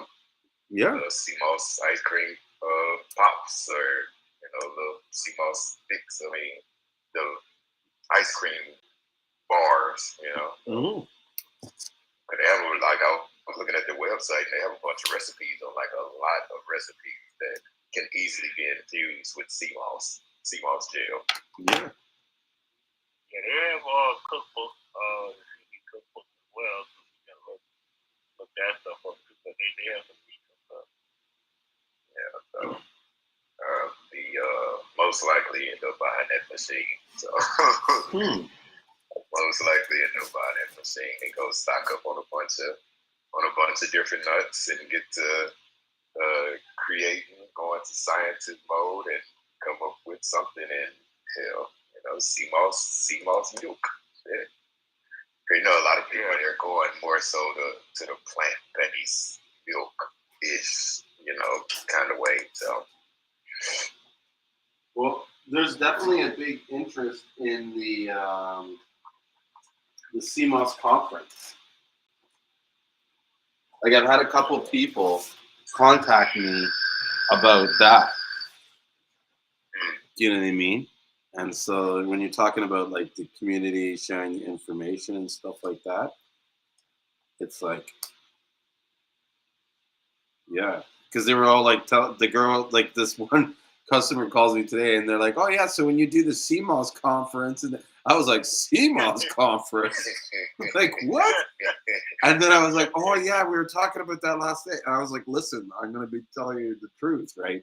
Like the only way the only thing I'm having to do with the Seamoss conference is they invite me as the keynote speaker." I go, but like if it comes to me being responsible for organizing the Seamoss conference, there's not going to be a Seamoss conference. Like it just won't happen.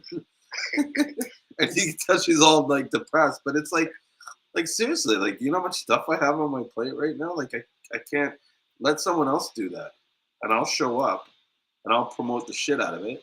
You know what I mean? And I'll support it, right? But I can't plan it. Not this time. Like not next month or anything like that. Call me in like a year or two, and I might have the free time. You need to hook up with one of those people in the Bahamas, bro, because man, they're not even growing their own Seamoss. The Bahamas? Yeah, man, that angel brand shit that they pumping over there. So, are you from the Bahamas or Barbados? I thought you were from Barbados. No, man, I'm not from Niza. Oh, I got people over there. So, there's a guy. He was doing that. You were here. The same guy. Yeah. We were talking to Yeah, Alexio. last week. Yeah. So the guy Alexio, he's from the Bahamas, and he wants to start a Seamoss farm down there. Yeah, I'm gonna have to, because if he do that, I know your boy will buy the Seamoss from him. Uh-huh. Well, I know two herbalists down there that's real big down there, and they ship all the way over here, and I know for sure that can become his custom. That might become his biggest custom because they make the gel and sell it with their herbal packages and stuff. You know, so that'd be something cool. Yeah. Well, I know he's doing it, one, to probably secure a source for his supply, because I think he sells a lot of, he goes through a lot of gel. And then two, for him to also create job opportunities in Barbados, in Bahamas, for these people by establishing this new industry. And actually, you know what? I'm going to go back and I have a few documents. I'm going to just remember that. You know what? Send. Sorry, I gotta make notes nowadays so I don't like stay on top of my stuff. Send Alexia, because by tomorrow I'll forget like what we discussed tonight. You know what I mean? Or I could forget. Send Alexio, Seamoss PDFs. Because there's a few PDFs that I have where they go into doing research and reporting on how they went into like a community, specifically this community called Labry, and how they created um, opportunities with Seamoss. Yeah. But we keep saying goodbye, but let's make it official. I'm getting tired. All right. All right. I'll catch y'all on Sunday. Yeah. Come back on Sunday. Like, what? All right. Y'all have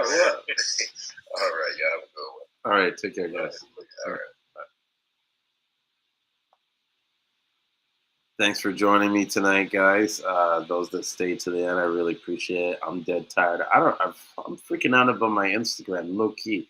You know what I mean? I don't understand how someone could come in and block it, one, and then two, like, how am I gonna get it back? Like, I work so hard with all that content on it. Like, who cares about the followers? It's all that content that I put on it. It's crazy.